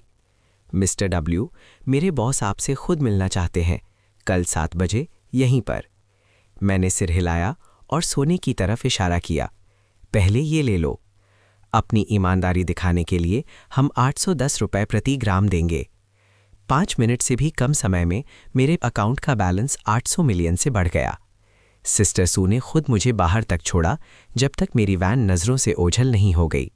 बी लियू उसके पास एक उम्मीद भरी मुस्कान के साथ पहुंचा। सिस्टर एस, कैसा रहा वो मिस्टर वू आदमी? अब से हाई के बारे में एक भी सवाल मत पूछना, वो चिल्लाई। अगर वो तुम्हें कूदने को कहे तो तुम पूछोगे कितना ऊंचा? कोई भी तुम्हें नहीं बचा सकता अगर तुमने उससे पंगा लिया। बी लियू कांपा और एक डरे हुए बच्चे की तरह सिर हिलाया। मैं दुकान पर वापस नहीं गया, मैं सीधे थोक बाजार गया। जिस मैनेजर ने मुझे पिछली बार सर्व किया था, उसने मुझे आते हुए देखा और तुरंत बाहर भागकर मेरा स्वागत किया। बॉस वू, आप वापस आ गए, मैं आपके लिए क्या ला सकता हूँ? आज मैंने उसे लिस्ट दी। हर कैटेगरी को लो और मात्रा को 10 से गुणा करो। उसके हाथ ऑर्डर को देखते हुए कांप रहे थे, सब कुछ संभालने का वादा करते हुए। मैंने बिना पलक झपकाए 2 मिलियन के लिए अपना कार्ड स्वाइप किया। मैंने अगले कुछ घंटे गोदामों के बीच चक्कर लगाते हुए बिताए, जब तक मैंने अपने डायमेंशनल स्टोरेज का ज़्यादातर हिस्सा नहीं भर लिया। लेकिन मुझे एक और महत्वपूर्ण मिशन पूरा करना था। बंजर ज़मीन में एक साधारण एंटीबायोटिक का बॉक्स अपने वज़न से ज़्यादा सोने के बराबर है। मैं शहर के थोक दवाई ज़िले में गया। मैंने चमकदार फार्मेसीज़ को नज़रअंदाज किया और एक पिछली गली में एक छोटी दुकान ढूंढी। अधेड़ उम्र के मालिक ने ऊपर देखा। क्या आपके पास प्रिस्क्रिप्शन या लाइसेंस है? और मैंने कहा, तो मैं आपको नहीं बेच सकता, आगे बढ़ो। मैंने बहस नहीं की, मैंने बस अपना फ़ोन निकाला और उसे अपना बैलेंस दिखाया। एक लंबी शून्य की श्रृंखला स्क्रीन पर चमकी, जो उस पर एक शारीरिक प्रहार की तरह लगी। अमोक्सिसिलिन, आयोडीन गॉज, सिलीन, आपके पास स्टॉक में कितना है? मुझे जो कुछ भी है सब चाहिए। उसकी सांस अटक गई। तुम इस सब का क्या करने वाले हो? बस बताओ कि तुम बेच रहे हो या नहीं। उसने गहरी सांस ली। मेरे पीछे आओ। आधे घंटे बाद मेरी वैन दवाइयों की डिब्बों से भरी हुई थी। 1 मिलियन युआन ऐसे ही चले गए। अगला स्टॉप हार्डवेयर स्टोर। मुझे इस मॉडल के 20 डीजल जनरेटर चाहिए। सोलर पैनल, बैकअप बैटरीज, उनके पास जो कुछ भी था सब खरीद लिया। रेंच, प्लायर, वेल्डिंग मशीन्स, उन्हें अलग मत करो, मुझे वो ओरिजिनल क्रेट्स में चाहिए। आखिरी स्टॉप गैस स्टेशन। आम पंप इतने बड़े ऑर्डर को नहीं संभाल सकते थे। लोकल ब्याओं ने मुझे गांव में छिपे एक निजी ईंधन डिपो का पता दिया था। जब मालिक ने सुना कि मुझे सैकड़ों बैरल गैस और डीजल चाहिए, तो उसने लगभग मुझे अपने बिछड़े हुए पिता ही कह दिया था। आज मैंने जो लाखों खर्च किए हैं, वो मुझे बंजर ज़मीन में हज़ारों गुना वापस मिलेंगे। मेरे कूलडाउन पर 30 मिनट बचे थे, लेकिन मैंने इंतज़ार करने का फ़ैसला किया। वहाँ अभी भी रात का समय था। मैं अपने पहुँचने का समय सुबह के लिए रखना चाहता था। मैंने ठीक 6 बजे सुबह अपनी आंखें खोली। परिचित भारीहीनता ने तुरंत मेरे पूरे शरीर को घेर लिया। जंप पूरा हुआ। वर्तमान युग अपोकलिप्स। अगले ट्रिप के लिए कूलडाउन 10 घंटे। जैसे ही मैंने दरवाज़ा खोला, स्कैवेंजर्स का एक ग्रुप मुझ पर टूट पड़ा। मेरे पास एक बैटरी है, देखना है? उसने एक रेथियॉन टाइप 7 पकड़ा हुआ था। 1 सेकंड बाद बैटरी गायब हो गई। उसकी जगह ब्रेड और मिनरल वाटर ने ले ली। अगले कुछ मिनट तक सर्वाइवर्स जुनून में स्टॉल पर टूट पड़े। फिर 7 बज गए। एक हल्की कंपन के साथ चारों प्रमुख गुट और हमारा हर एक अपनी गाड़ियों में आ गया। बॉस, हम तैयार हैं। टेक, स्टाफ और उपकरण सब जगह पर हैं। फॉक्स आगे का रास्ता साफ करने के लिए पहले ही निकल चुका है। इंजीनियर वांग चोंगमिन ने सर्वर के स्थान की पुष्टि की है। हम जाने के लिए तैयार हैं। सबने नाश्ता कर लिया है? मैंने पूछा। अचानक पूछे गए इस सवाल ने स्कॉर्पियो और बाकियों को बिल्कुल हैरान कर दिया। मैंने उनके जवाब का इंतजार नहीं किया। मैंने आराम से अपना हाथ हिलाया। Instant noodles, self eating rig और कैन मीट के केस सामान के पहाड़ में बदल गए। मैंने उनके गले को हिलते हुए देखा जब उन्होंने मुश्किल से घोंटा। इन लोगों के लिए बस पेट भर खाना ही एक रोज की जंग थी। इस तरह का खाना खाना एक असंभव ऐश था। तुम किसका इंतजार कर रहे हो? यह बॉस की तरफ से इनाम है, खाओ। एक पल में उन्होंने अपने राशन लेने के लिए व्यवस्थित तरीके से लाइन बना ली। सैनिकों की आंखें लाल हो गईं जब उन्होंने अपने मुंह में खाना ठूसा। अगर नाश्ता इतना अच्छा था तो वो सिर्फ आखिरी इनाम की कल्पना कर सकते थे। वो रोज मीट खाएंगे। जब वो अपने भोजन का आनंद ले रहे थे, मेरे दिमाग में एक और आइडिया आया। कुछ और कार्डबोर्ड के डिब्बे जमीन पर गिरे। वो एक भारी थुट के साथ गिरे। इस बार ये खाना नहीं था, ये सिगरेट्स थीं। अपोकलिप्स में सिगरेट सबसे बड़ी करेंसी है। हर गुंडे के लिए 2 पैकेट और हर अवेकेंड के लिए पूरा कार्टन। ये सिर्फ सामान नहीं थे, ये शक्ति का एक वादा था।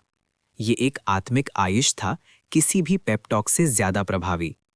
इसने सिर्फ उनके पेट ही नहीं भरे, इसने उनकी थकी हुई नसों को शांत किया।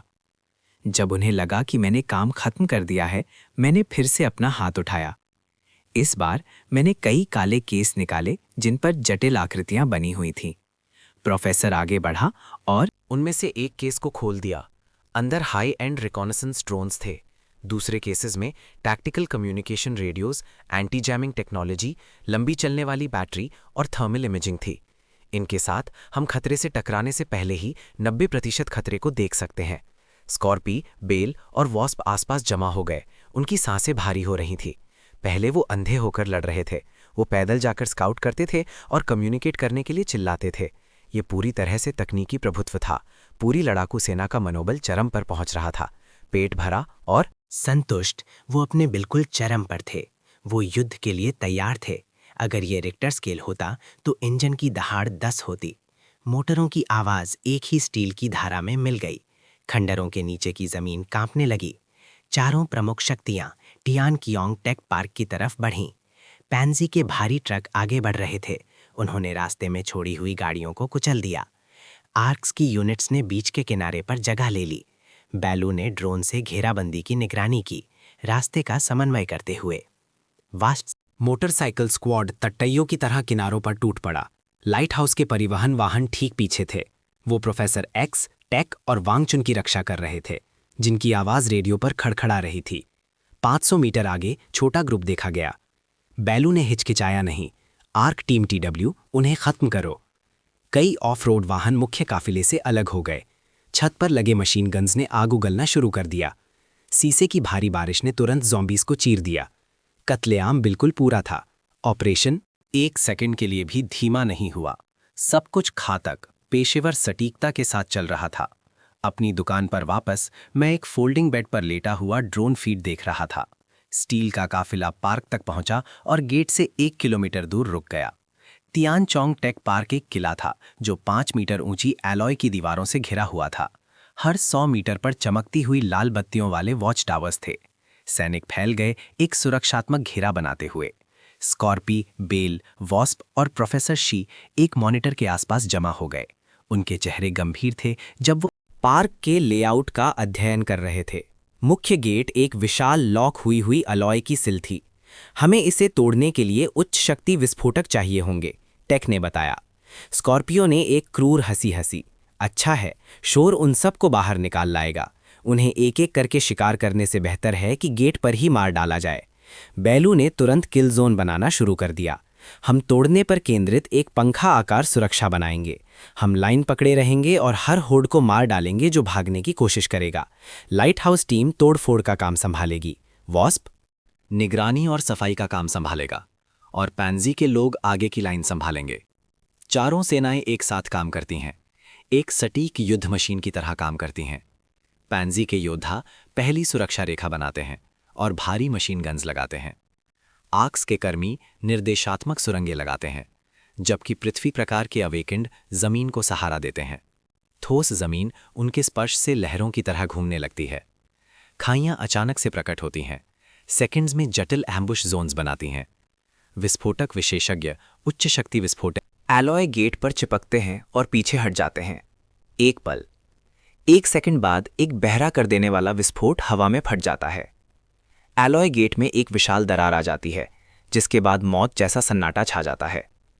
ये सिर्फ कुछ सेकंड्स तक रहता है, इससे पहले कि लाशों का एक सैलाब दरार से फूट पड़ता है। ज़ॉम्बीज आगे बढ़ते हैं, सीधे हमारी सुरक्षा रेखा की तरफ हमला करते हैं। फायर! बैलू चींची और सीसे की बारिश ने ज़ॉम्बी हॉट को चीर दिया। लेकिन वो बहुत ज्यादा है। वो अपनी ही लाशों पर चढ़कर हमला करते रहते हैं। पलक झपकते ही आगे की लाइन की खाइयां तलती हुई लाशों से भर जाती हैं और ज़ॉम्बीज मांस की दीवार पर चढ़कर हम तक पहुंचने के लिए हाथ पैर मारते हैं। तभी निर्देशात्मक सुरंगें चालू हो जाती हैं। एक विशाल विस्फोट खेत को खून के छिट्टों से साफ कर देता है। खाई तुरंत एक ताज़ी काली लहर से भर जाती है। स्कॉर्पियो दहाड़ा, लाइन पकड़े रहो और एक हल्की मशीन गन उठाओ। वो आने वाले हॉर्ड के दिल में दीवानों की तरह गोली चलाता है। उसके पीछे पैंजी के योद्धा अपनी पूरी ताकत से लाइन पकड़े हुए हैं। मेरे मॉनिटर पर हर जगह खून उड़ रहा है जब मैं ठंडे भावहीन चेहरे से देख रहा हूं। मैं ड्रोन को एडजस्ट करता हूं, देखता हूं कि अंदर का ज़ॉम्बी हॉर्ड आखिरकार पतला होने लगा है। तभी नाइटिंगेल कोने में अवेकन के ग्रुप के साथ प्रकट होती है। वो मेरे शेल्स को पूरे लालच से घूरते हैं, लेकिन नाइटिंगेल शांत रहती है। वो मेरी आंखों में देखती है। मैंने सुना है तुम टेक पार्क पर हमला कर रहे हो, हम मदद कर सकते हैं। मैं उसके पंथ को स्कैन करता हूं। मेरे होठों के कोने पर एक खिलखिलाहट सी आती है। मदद? बैलू और स्कॉर्पियो इसके लिए पहले से ही काफी हैं। नाइटिंगेल का भाव बदलता है, कम सूक्ष्म हो जाता है। वो गहरी सांस लेती है। हम वो कर सकते हैं जो वो करते हैं, शायद उससे भी बेहतर। अचानक मेरी रुचि जागती है। मैं अपने सामने मॉनिटर की तरफ इशारा करता हूं। वो ज़ॉम्बीज जो दरार से निकल रहे हैं, वो तुम्हारे हैं। एक डाउन पेमेंट के तौर पर बेलू के पास जाओ और हर एक को एक कैन बीफ का लो। फिर मुझे दिखाओ कि तुम सच में मेरी टेबल पर बैठने के लायक हो या नहीं। अवेकेंड एम को देखते हैं, उनके चेहरे शर्म और गुस्से से जल रहे हैं। एक कैन मीट हमारी जान के बदले? क्या तुम्हें लगता है हम भिखारी हैं? एक भौंकता है। येजिन हाइक को इग्नोर करती है, सिर्फ मुझे देखती है। चुप रहो, अगर तुम जाना चाहते हो तो दफा हो जाओ। बाकी तुम सब अपने कैंस लो, हम काम पर जा रहे हैं। वो अपने आदमियों को पीछे छोड़कर पार्क की तरफ चलने लगती है। अवेकेंड अनुयायी वहां खड़े रहते हैं, चुपचाप एक दूसरे को देखते हैं। एक पल बाद एक जख्मी आदमी अपने दांत पीसता है और उसके पीछे चलता है। बाकी एक के बाद एक उसके पीछे चलते हैं। मैं ये सब देखता हूं। मेरे चेहरे पर एक ठंडी मुस्कान फैल जाती है। मैं पैसे के बारे में नहीं सोच रहा हूं। मैं एक ऐसी सेना बना रहा हूं जो हमेशा वफादार रहेगी। कुछ पल बाद येजिन दर्जन अवेकेंड के साथ प्रकट हुई। बैलू ने उसे देखकर भौहें चढ़ाई, लेकिन येजिन ने एक सेकंड भी बर्बाद नहीं किया। बॉस के आदेश, ये दरार अब हमारी है। बैलू ने और कोई सवाल नहीं पूछा। उसने बस कैंड बीफ का एक क्रेट दे दिया। येजिन और बाकी ने बिना कुछ कहे उसे ले लिया। फिर वो सीधे ज़ॉम्बी होड की तरफ चल पड़े। बैलू ने एक दुविधा भरी नज़र से देखा। समझ नहीं पा रही थी कि मैं इन स्कैवेंजर्स को युद्ध में क्यों भेजूंगा। उसने अपने शक को दबाया और आदेश दिया, सभी एमो बचाओ, वॉट पर फायर फोकस करो, फ्लैंक्स। गोलीबारी धीमी हो गई। सुरक्षा रेखा के सामने एक घातक दरार खुल गई। अंजीनाथ ज़ॉम्बीज़ दीवानों की तरह उस ओपनिंग की तरफ फनल्ड हो गए। अचानक जख्मी आदमी एक जंगली जानवर की तरह दहाड़ा, एक 7 फुट लंबे पशु मानव में बदल गया। वो ज़ॉम्बी होड से टकरा गया। एक ही पल में दर्जन ज़ॉम्बीज़ चीर दिए गए। दूसरों ने ओपनिंग देखकर भी हरकत की। एक पल के लिए अवेकेन वेललाइन पकड़े रखी। वो युद्धभूमि पर उगने वाले जंगली घास की तरह थे, लेकिन उनके समन्वय की कमी जल्द ही साफ हो गई। अवेकेंड अपने लिए लड़ रहे थे। कोई टीम वर्क नहीं, बस कच्ची जंगली कुशलता। उनकी सुरक्षा में छेद थे और ज़ॉम्बीज़ बीच में से निकलने लगे। बैलू की टीम को उन्हें कवर करना पड़ा। वो उन पर चिल्लाने ही वाली थीं। येजिन पीछे खड़ी थी, सिर्फ तभी हिलती जब ग्रुप टूटने लगता। उसने अपना हाथ उठाया और उसकी हथेली में एक अजीब आग का कमाल खिला। पीछे हटो। अवेकेंड घबराहट में भाग गए। एक सेकंड बाद येजिन आगे बढ़ी। उसने धीरे से आग के कमाल को हवा में धकेल दिया। वो ज़ॉम्बी होड के बीच में तैर गया। जिस पल उसने जमीन को छुआ, एक आग का तूफान उठा, सैकड़ों ज़ॉम्बीज़ को राख बना दिया। आग बुझ गई, सबको शॉक में छोड़कर। उस पल मैं पीछे झुका और मुस्कुराया। ये यूजिन सच में दिलचस्प है। वो काफी शक्तिशाली है और उसका दिमाग साफ है, लेकिन बाकी सब सिर्फ एक भीड़ है। जैसे ही मैं देख रहा था, दरार से निकल रहे ज़ॉम्बीज़ आखिरकार पतले होने लगे। बैलू और बाकी ने भी इसे नोटिस किया। नए गोलीबारी के दौर ने ज़ॉम्बी घोंसले को पूरी तरह से घुट दिया। मनोबल बढ़ गया। बैलू की आवाज़ पूरे युद्ध भूमि में गूंजी। सभी यूनिट आगे बढ़ो, फॉर्मेशन बनाए रखो, सतर्क रहो और पार्क में प्रवेश करो। केंद्रीय प्लाजा को तुरंत सुरक्षित करो। इंजनों की आवाज़ एक बार फिर से दहाड़ी। स्टील का एक सैलाब टेक पार्क के दिल में घुस गया। पार्क ऊंची तकनीक वाली इमारतों से घिरी सड़कों का एक जाल था। ज्यादा समय नहीं लगा। प्रोफेसर जी ने सफलतापूर्वक स्थानीय नेटवर्क से जुड़ गए। स्क्रीन पर एक 3 आयामी नक्शा प्रोजेक्ट किया गया। बैलू ने अधिकतम कुशलता के लिए नक्शों को जल्दी से 4 क्षेत्रों में बांट दिया। पांजी को ईस्ट जोन साफ करने का काम दिया गया था, जबकि जो युआन ने लाइंस चेक की। वॉस्प ने पेरीमीटर और छत संभाली, जबकि आर्क ने एडमिन बिल्डिंग देखी। डेंट की स्क्वाड को प्रोफेसर को एस्कॉर्ट करने के लिए लगाया गया। वो मेन सर्वर ढूंढने के लिए R&D बिल्डिंग की तरफ बढ़े। आदेश मिलते ही जॉइंट फोर्स अलग हो गई। वो अपने अपने टारगेट्स की तरफ पेशेवर गति से बढ़े। हालांकि यूजिन और उसका ग्रुप अकेले रह गए थे। उन्होंने एक दूसरे को अजीब नज़रों से देखा। उन्होंने चारों बड़ी शक्तियों को असली गर्व की तरफ बढ़ते देखा। बैलू रुकी। बॉस का एक मैसेज है, उत्तर के 6 डॉर्मेटरीज को साफ करो। यूजिन ने आदेश सुनते ही हल्का सा सिर हिलाया। वो बिना किसी शिकायत के अपने ग्रुप को डॉर्मेटरी जोन की तरफ ले गई। इस बीच एस्कॉर्ट टीम R&D बिल्डिंग पहुंच गई। प्रोफेसर जी ने सब लेवल 3 पर एलिवेटर लेने से पहले हॉल्स को साफ करने के लिए एक टीम भेजी। एक लंबे अंधेरे कॉरिडोर के अंत में एलिवेटर के दरवाजे शांति से खुले। वांग चोंगमिन आगे बढ़ा।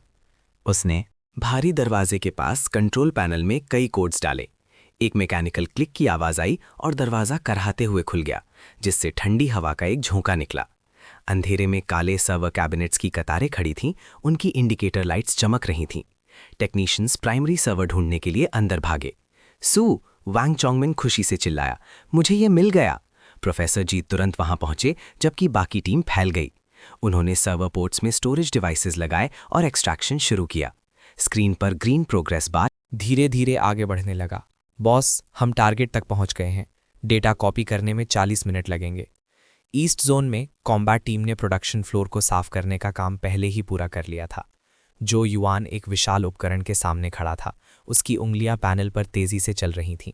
मशीन के ऊपर की इंडिकेटर लाइट लाल से हरी हो गई। वो अपने रेडियो पर चिल्लाया, मेन स्ट्रक्चर सही सलामत है, हमें बस पार्ट्स और पावर चाहिए। जीसीजी ने जो बैटरीज मांगी थी वो कहाँ है? स्कॉर्पियो ने पूछा। जो युआन ने वेयरहाउस की तरफ इशारा किया। फिर योद्धा ने दरवाजा तोड़कर खोला। अंधेरे में बैटरीज से भरी शेल्फ्स दिखीं। बिल्कुल नहीं, हर एक पर मशहूर 7 स्टार बुल का लोगो था। एक सैनिक आगे बढ़ा और अपने चाकू से एक क्रेट को फाड़ दिया। दर्जन से ज्यादा नई बैटरीज फर्श पर लुढ़क गईं। पैंजी के योद्धा हैरान रह गए। जो युआन अपने टैबलेट के साथ आइल्स में घूमा, इन्वेंट्री कोड्स को तेजी से स्कैन करते हुए। कम से कम 30,000 बैटरीज, सब बिल्कुल सही हालत में। नुकसान की दर 5% से कम है। स्कॉर्पियो को बहुत खुशी हुई। अगर हम इसे वापस ले जाते हैं तो जीसीजी से ढेर सारा सामान मिलेगा। जो युआन फिर चिल्लाया, यहाँ 2 पूरी प्रोडक्शन लाइंस हैं।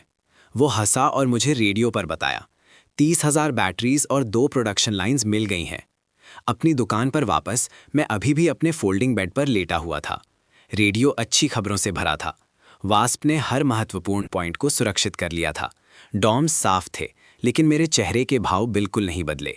मैंने टेलीकाइनेसिस का इस्तेमाल करके एक कोक उठाई और लंबा घूंट लिया। डेटा कॉपी पूरा हो गया था। बैटरीज पैक कर ली गई थीं। फिर चारों टीम्स गेट पर फिर से इकट्ठा हुई। स्कॉर्पियो बेचैन होने लगा। उसे नहीं पता था कि मैं सहमत होऊंगा या नहीं। उसकी पीठ पर ठंडा पसीना आ गया। सेना दुकान पर वापस आई। एक अजीब सन्नाटा छा गया जब सबकी नजरें शटर पर टिक गईं। रोलर दरवाज़ा धीरे से उठा। मैं शांत चेहरे के साथ बाहर निकला। मैंने स्कॉर्पियो से आंख मिलाई। तुमने पहले जश्न के बारे में कुछ कहा था। स्कॉर्पियो का दिल बैठ गया। मैं घबरा गया था। वो हकलाया। उसके माथे पर पसीना था। मैंने उसे बीच में ही टोक दिया। बुरा नहीं है। मैंने अपना हाथ उठाया और आराम से इशारा किया। मांस का एक पहाड़ प्रकट हुआ। पोर्क, बीफ, चिकन और डक। हजारों आदमियों के घूंट लेने की आवाज हवा में गूंजी। तुम किसका इंतजार कर रहे हो? आज सबके लिए काफी मांस है। भीड़ एक पल के लिए जम गई। फिर बदल चीर देने वाली चिल्लाहट गूंजी। सैनिक मांस के पहाड़ की तरफ भागे। पांजी के योद्धाओं ने कोयला जलाना शुरू किया। आर्क की टीम ने सब्जियां धोनी शुरू की। वास्प के स्काउट्स दावत की सुरक्षा के लिए फैल गए। कुछ ही मिनट में ग्रिल्ड मांस की खुशबू प्लाजा में भर गई। सबने बीबीक्यू का आनंद लिया और ठंडी बीर पी। ये तबाही से पहले की दुनिया जैसा लग रहा था। नाइटिंगेल किनारे पर खड़ी चुपचाप मुझे देख रही थी। उसने अपने लोगों को पेट भर खाते देखा। उसे एहसास हुआ कि मैं उन्हें कोई भीख या बेइज्जती नहीं दे रहा था। मैं उन्हें सिखा रहा था कि अकेले रहने से सिर्फ बचा कुचा ही मिलता है। उन्हें राजा के सामने झुकना होगा ताकि वो उसकी दी हुई दावत का आनंद ले सकें। मैं दरवाजे पर टेक लगाए कोक पी रहा था। स्कॉर्पियो भागते हुए आया। चेहरा लाल था और गहरी इज्जत से झुका। बॉस डब्ल्यू, अब से पैंजी आपका सबसे वफादार साथी है। मेरी जान आपकी है। मैंने एक शब्द नहीं कहा। मैंने बस खाली कैन को कुचला और फेंक दिया। मैं धीरे से बोला, आदेश मानते रहो और तुम्हें हर बार खाने में मांस मिलेगा। मैं मुड़ा और अपनी दुकान के अंधेरे में वापस चला गया। वो शब्द उनके दिलों के लिए एड्रेनलिन के झटके जैसे थे। मेरी मौजूदगी प्लाजा में हर तरफ महसूस हो रही थी जब जश्न चलता रहा। प्रोफेसर जी और दूसरे नेता एक साधारण टेबल पर बैठे थे। वो ये साफ जानते थे। खंडारों के नियम हमेशा के लिए बदल गए थे। कई घंटे बाद आग बुझ गई और मांस का पहाड़ गायब हो गया। रोलर दरवाज़ा शांति से ऊपर उठा और मैं फिर बाहर निकला। प्लाजा में हर आंख तुरंत मेरी तरफ मुड़ी। मैंने बस अपना हाथ उठाया और इशारा किया। सामान के पहाड़ हवा में से प्रकट हुए। बिस्किट, रिक और बहुत कुछ। कैंड मीट के ढेर और सिगरेट्स के कार्टन ऊंचे लगे हुए थे। यहाँ सामान के 2 बैचेस हैं। एक वो इनाम है जिसका मैंने 4 बड़े गुठों से वादा किया था। दूसरा उन सबके लिए है जिन्होंने युद्ध में हिस्सा लिया। युद्ध में अपने काम के मुताबिक अपना हिस्सा लो। बेलू डिस्ट्रीब्यूशन संभालेगी। स्कॉर्पियो, तुम उसकी मदद करो। मैंने उनकी तरफ पीठ की और अंदर चला गया। प्लाजा में एक बार फिर जोरदार चिल्लाहट गूंजी। बेलू ने नाम रिकॉर्ड करना और डिस्ट्रीब्यूशन ऑर्गेनाइज करना शुरू किया। वो जानते थे कि पुराना दौर खत्म हो गया है। अब सिर्फ एक ही नियम था, मेरा। काफिले के इंजन चालू हुए। वो निकल गए, प्लाजा में सिर्फ हड्डियों के ढेर छोड़कर। नाइटिंगेल और उसके अवेकन चौक के बीच में अकेले खड़े थे। उन्होंने अपने दिलों में सन्नाटे का बोझ महसूस किया। मैंने उनकी तरफ देखा। एक आराम से इशारा करके मैंने नूडल्स और कैन्स के दर्जनों केस मंगवा लिए। कार्लो, जख्मी आदमी, निराशा में दहाड़ा, तुम हमें एक बार इस्तेमाल करके फेंकने वाले कपड़ों की तरह समझ रहे हो। उसके पीछे की भीड़ हिलने लगी। उनका गुस्सा बढ़ रहा था। नाइटिंगेल नहीं हिली। वो आगे बढ़ी और सीधे मेरी आंखों में देखा। स्कैवेंजर्स नजर रखेंगे। बिना सुरक्षा वाला सामान एक दिन में खाली हो जाएगा। मुख्य सेनाएं आराम करने जा रही हैं। वो जल्दी वापस नहीं आएंगे। हम ही हैं जो अभी पार्क में वापस जा सकते हैं। उसके पीछे के अवेकन शांत हो गए, एक दूसरे को देखते हुए। मैंने अपने होठों पर एक मुस्कान आने दी। अगर ऐसा है तो तुम अब आज़ाद अवेकन नहीं रहोगे। इसके बजाय तुम मेरी पहली स्पेशल ऑपरेशंस टीम बनोगे। Code name night. नाइटिंगेल, तुम कैप्टन हो। मेरी आवाज़ ने बहस की कोई जगह नहीं छोड़ी। नाइटिंगेल ने सर हिलाया और मैंने एक जनरेटर, फ्यूल और एक ड्रोन मंगवाया। फिर एक कंट्रोल टैबलेट और टार्जन भार मिलिट्री वॉकी टॉकीज आए। ये सामान लेकर टेक पार्क के डॉम्स में जाओ और वहां घुसने वाले हर एक चूहे की खबर दो। वो सब उन उपकरणों को फटी आंखों से देखते रहे। नाइटिंगेल भी अपनी बेकाबू खुशी छिपा नहीं सकी। वो अपने क्रू की तरफ मुड़ी और चिल्लाई, सामान गिनो, निकलने की तैयारी करो। इस बार जवाब एक समान था, यस कैप्टन। उन्होंने सामान चेक करना शुरू किया। इंजन दहाड़े जब वो टेक पार्क की तरफ निकल पड़े। मैंने उन्हें जाते हुए देखा, फिर धीरे से धातु का रोलर दरवाजा नीचे कर दिया। मेरी दुकान अपनी पुरानी शांति में वापस आ गई। मैंने अपनी स्क्रीन पर जटिल इंडस्ट्रियल ब्लूप्रिंट्स और बैटरी टेक को देखा। मेरे होठों पर एक मुस्कान आई जब मैं घर वापस जाने की तैयारी करने लगा। मैं अपने वेयरहाउस में पड़े सोने का इस्तेमाल अपनी शुरुआती पूंजी के रूप में करूंगा और इस हाई एंड टेक को अपनी बुनियाद बनाऊंगा। मैं एक ऐसा कमर्शियल एम्पायर बनाऊंगा जो सच में मेरा होगा। सौदे की खबर प्लाजा में जंगल की आग की तरह फैल गई। सवाइवर्स की एक विशाल भीड़ मेरी दुकान के सामने इकट्ठा हो गई। मैं दरवाजे पर प्रकट हुआ, लेकिन मैं खाना नहीं लाया था। मैंने बस ठंडे ढंग से कहा। मैंने अपने नियम दोहराए, जिंदा रहने के लिए कीमती चीजों का सौदा करो। फिर मैंने एक एडमिनिस्ट्रेटर की तरफ इशारा किया। एक साधारण और कुशल सौदा बाजार वहीं शुरू हो गया। सवाइवर्स अपनी ढूंढी हुई रद्दी के बदले जिंदगी का सौदा करने के लिए लाइन में लग गए। मैं दुकान के अंदर बैठकर ये सब देखता रहा। मैं पुरानी दुनिया के कचरे को अपने डायमेंशनल वेयरहाउस में इकट्ठा कर रहा था। समय बीतता गया और सौदा बाजार तेजी से चलता रहा। प्लाजा में सैकड़ों मीटर लंबी लाइन लग गई। मैंने एडमिनिस्ट्रेटर से कहा, सौदा ठीक 5 बजे खत्म होगा, कोई एक्सेप्शन नहीं। वो कांपा, फिर भीड़ पर चिल्लाया, बॉस वो कहते हैं हम 5 बजे बंद करेंगे। मैंने सिर हिलाया। इस आदमी में दम था, वो एक असली टैलेंट था। मैंने नाइटिंगेल को रेडियो किया, एडमिनिस्ट्रेटर को पार्क में लाने के लिए 2 आदमी भेजो। आदेश सुनते ही आदमी का शरीर खुशी से कांपने लगा। वो मेरी दुकान की तरफ मुड़ा और गहरी कृतज्ञता में 3 बार झुका। मैं अपने कंप्यूटर पर वापस चला गया। सौदा ठीक 5 बजे खत्म हुआ। नाइटिंगेल के आदमी आए और सर्वाइवर्स बिना किसी शब्द के चले गए। प्लाजा वापस अपने अजीब सन्नाटे में लौट आया। मैंने अपना दिमाग केंद्रित किया। हवा बदल गई और मेरी आंखों के सामने एक धुंधला वॉर्टेक्स खुल गया। पलक झपकते ही मैं 2 घंटे पहले असली दुनिया में वापस आ गया था। मैं सीधे शहर के सबसे महंगे मॉल गया। मैं एक बड़े मेंस बुटीक में घुसा। 1 घंटे बाद मैं एक कस्टम डार्क ग्रे सूट पहनकर बाहर निकला। मैं अब कोई दुकानदार नहीं था, मैं एक जेंटलमैन था। शाम के 7 बजे मैं अहाते में पहुंचा। मेरी सफ़ेद वैन ठीक गेट के सामने रुकी। मैं ड्राइवर सीट से बाहर निकला जब सुवान मुझे देख रही थी। वो वहाँ मेरा स्वागत करने के लिए थी, लेकिन मैंने उसे इग्नोर किया। मैं पीछे गया और वैन के पीछे से 2 भारी धातु के केस निकाले। अंदर के सामान के भारी वजन से धातु कराहने लगी। 300 किलो सोना देखकर सुवान की पुतलियां सिकुड़ गईं।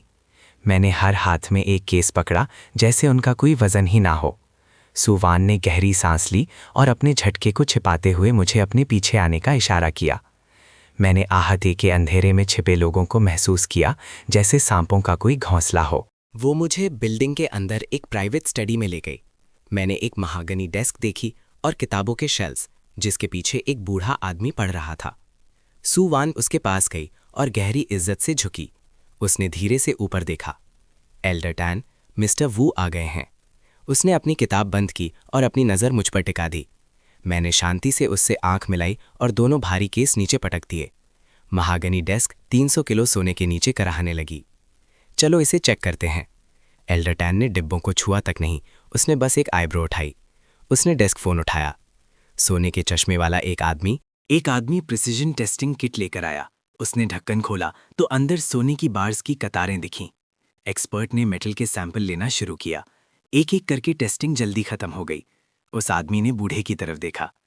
एल्डर टैन, 600 बार्स, 300 किलो, शुद्धता बिल्कुल सही है। एल्डर टैन ने इशारा करके एक्सपर्ट और सुवान को कमरे से बाहर भेज दिया।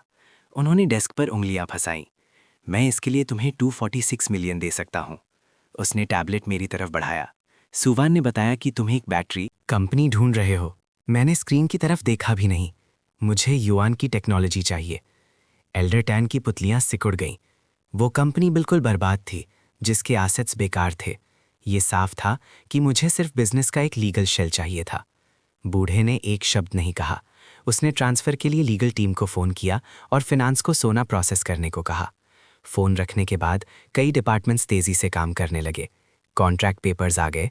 1 घंटे से भी कम में मैंने पेन उठाया और तुरंत साइन कर दिया। एल्डर टैन हैरान था।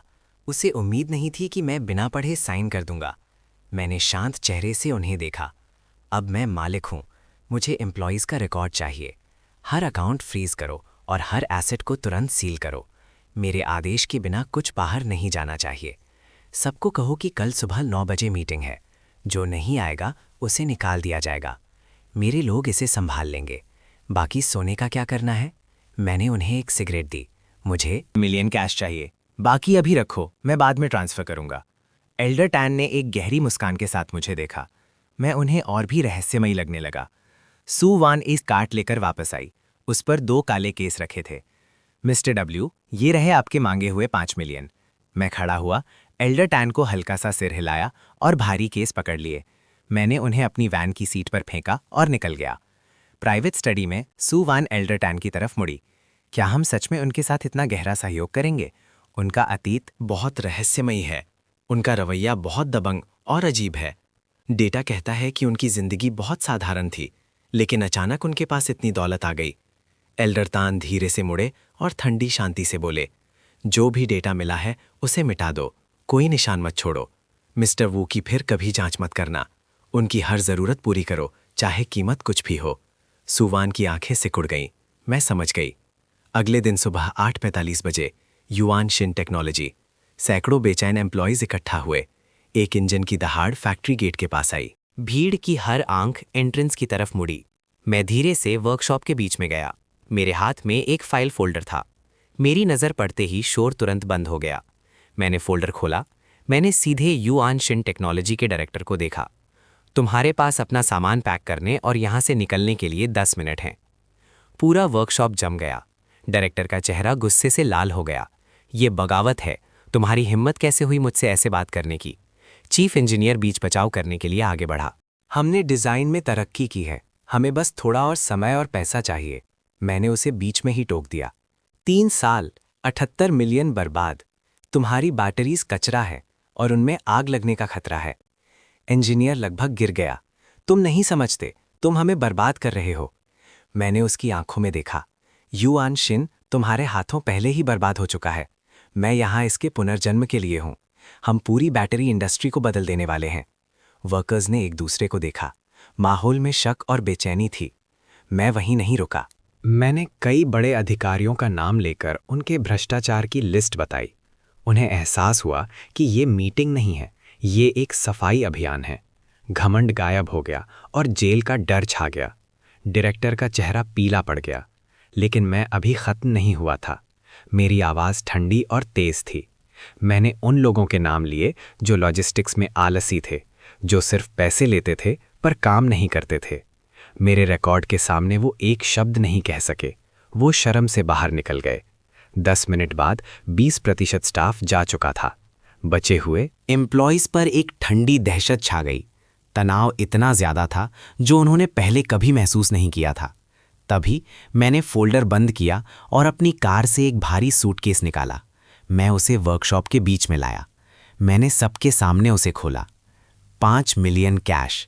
सबके सामने लाल नोट्स के ढेर लगे थे। रुकने वाले हर सदस्य की तनख्वाह 50% बढ़ाई जाती है और पिछला सारा बकाया पैसा आज चुकाया जाएगा। लाइन बनाओ, आप में से हर एक को अभी 10,000 युआन का बोनस मिलेगा। एक पल के लिए वर्कशॉप में सन्नाटा छा गया, फिर किसी ज्वालामुखी की तरह जोरदार चिल्लाहट गूंजी। हर शक और संदेह राख बन गया। लोग अपने आप लाइन में लग गए। वो आगे बढ़े, अपने पैसे लिए और मुझे गहरी इज्जत से प्रणाम किया। लेकिन तभी एक अजीब आवाज़ आई। R&D की एक असिस्टेंट इंजीनियर सुनले ने गहरी गंभीरता से पूछा, डायरेक्टर डब्ल्यू, मैं सुनले हूँ। मैंने मटेरियल्स पर चीफ इंजीनियर चेन के नीचे काम किया है। मैनेजमेंट चली गई है और चीफ को निकाल दिया गया है। हम ठीक ठीक क्या बना रहे हैं? जैसे ही उसने बोलना ख़त्म किया, पूरे वर्कशॉप में सन्नाटा छा गया। वो कंपनी जो अपने प्रोडक्ट्स खो देती है, वो जिंदा नहीं रह सकती। उन्हें एहसास हुआ कि वो अभी भी बेरोजगारी के खतरे में है। कमरे में हर आंख जवाब के इंतजार में मुझ पर टिक गई। मैंने कोई बड़ा भाषण नहीं दिया। मैंने रेथियॉन टाइप 7 बैटरी निकाली। ये है जवाब। अब से हम सिर्फ एक ही चीज बनाएंगे, युआनशिन नंबर 1। सुन ले और कई टेक्नीशियंस उस छोटी मशीन के पास जमा हो गए। उनकी आंखों में उत्सुकता और पेशेवर जांच थी। इसके मेन पैरामीटर्स क्या हैं? उसने पूछा। एनर्जी डेंसिटी 400 वॉट आवर पर kilogram, full load cycle life 500 बार। टेक्नीशियंस ने एक साथ सांस रोकी, हवा जैसे जम गई। सुन ले लगभग चीखी, ये असंभव है, ये फिजिक्स के नियमों के खिलाफ है। दुनिया के सबसे अच्छे प्रोटोटाइप के मुकाबले ये सिर्फ एक कल्पना है। मैंने उनके शक को ठंडी नज़र से देखा। यही तो मैं चाहता हूँ। टेस्टिंग इक्विपमेंट वही है। अपने सबसे पेशेवर टूल्स का इस्तेमाल करो, सबसे सख्त स्टैंडर्ड से मुझे गलत साबित करो। सुन ले मेरे आत्मविश्वास से हैरान रह गई। उसने एक सेकंड भी बर्बाद नहीं किया। टेक्निकल और क्वालिटी डिपार्टमेंट्स, वो चिल्लाई, मेरे पीछे आओ। वो आगे बढ़ी और कांपते हाथों से मुझसे बैटरी ली। वो सीधे दूसरी मंजिल की लैब की तरफ भागी। 30 मिनट बाद वो किसी पागल की तरह नीचे भागती आई। वो कांप रही थी और उसके हाथ में कई टेस्ट रिपोर्ट्स थीं। रिजल्ट आ गए हैं, वो हाफते हुए बोली। उसकी आवाज़ फट रही थी। एनर्जी डेंसिटी 401.7 वॉट आवर पर किलोग्राम है। तेजी से चार्ज डिस्चार्ज करने पर भी सिर्फ 0.3% लॉस हुआ है और इसने हर सेफ्टी टेस्ट को शानदार ढंग से पास किया है। खबर मिलते ही वर्कशॉप में मौत जैसा सन्नाटा छा गया। धातु का वो टुकड़ा अचानक सोने का पहाड़ लगने लगा। सुन ले ने अपनी भावनाओं को रोकते हुए ऐलान खत्म किया। वो मेरे पास आई और गहरी इज्जत से झुकी। आज से अगर आप पूरब जाने को कहेंगे तो हम कभी पश्चिम नहीं जाएंगे। मैंने स्टाफ को इशारा किया। पैसे बांटना खत्म करो, सब कुछ रिकॉर्ड करो। कल सुबह 9 बजे सब अपनी जगह पर होने चाहिए। मैं बिना एक शब्द कहे मुड़ा और निकल गया। हजारों वफादार नज़रों के बीच मैं बाहर निकला। मैंने अपनी वैन चलाई और सुन ले को फ़ोन किया। मुझे कुछ चीज़ें संभालनी है। मैंने जो डेटा भेजा है उसके लिए तुरंत पेटेंट अप्लाई करो। हर डिटेल को टॉप सीक्रेट रखो। रोज़ का काम संभालने के लिए एक टॉप प्रोफेशनल मैनेजर रखो। देश के सबसे अच्छे बैटरी एक्सपर्ट्स को हायर करो और एक प्रेस कॉन्फ्रेंस बुलाओ। इसे आज से 3 दिन बाद रखो। सनलय की आंखें चमक उठीं। वो मेरी तेजी और काम करने के ढंग से हैरान थीं। मैं इसे तुरंत कर दूंगी। मैंने फ़ोन काट दिया। एल्डर टैन को सूहान ने मेरी हर मांग की रिपोर्ट दी। वैसा ही करो जैसा वो कह रहा है। एल्डर टैन ने आदेश दिया। उनकी रुचि बढ़ गई थी। एल्डर टैन के आदेश पर नोआ की सेनाएं तेजी से काम करने लगीं। 30 मिनट के अंदर पेटेंट ऑफिस को इनक्रिप्टेड डेटा मिल गया। 3 बड़ी हेड हंटिंग फर्म्स को काम दिया गया।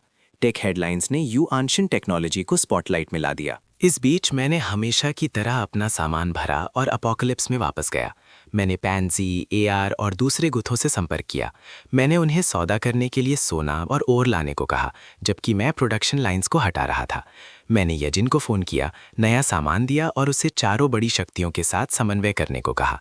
मैं जानता था कि सिर्फ यजिन की टीम पूरे टेक पार्क की रक्षा नहीं कर सकती, इसलिए मैंने उसे और अवेकेंड को भर्ती करने को कहा। मैं हमारी संख्या कम से कम 100 तक बढ़ाना चाहता था। इस ट्रिप का कूल डाउन 9 घंटे रह गया था। इस बार मैं 10 घंटे से ज़्यादा रुका। खंडारों के सर्वाइवर्स सौदा करने के लिए बहुत सारा सामान लाए। सौदा खत्म होने पर मेरे पास 200 किलो सोना और 30 ग्राम हाई एनर्जी ओर था। मैंने सोना अपने डायमेंशनल वेयरहाउस में रखा। मैंने ओर की एनर्जी सीधे ग्रहण की। थोड़ी देर बाद मेरी एबिलिटी फिर से बढ़ गई। मेरे वेयरहाउस की क्षमता 10,000 क्यूबिक मीटर तक फैल गई और मेरी टेलीकाइनेसिस इतनी मजबूत हो गई कि मैं 300 किलो उठा सकता था। भारी चीजें मेरे लिए खिलौनों जैसी थीं। मैं धातु को कुचल सकता था और चीजों को और तेजी से फेंक सकता था। अपना काम खत्म करके मैं असली दुनिया में वापस आया और गहरी नींद सोया। अगले दिन मैं युवानचांग टेक्नोलॉजी गया। फैक्ट्री पहले से ज्यादा जिंदा थी और हर चेहरे पर मुस्कान थी। लैब से हर कुछ मिनट में खुशी की आवाज आती जब वो बैटरी टेस्ट करते। मैं अपने ऑफिस में बैठा था जब सुवान का फोन आया। वो मेरे लिए ज़रूरी टॉप टियर टैलेंट लेकर आ रही थीं। मैंने सुवान से बात खत्म की। वो मेरे लिए वो काबिल लोग ला रही थीं जिनकी मुझे सबसे ज़्यादा ज़रूरत थी।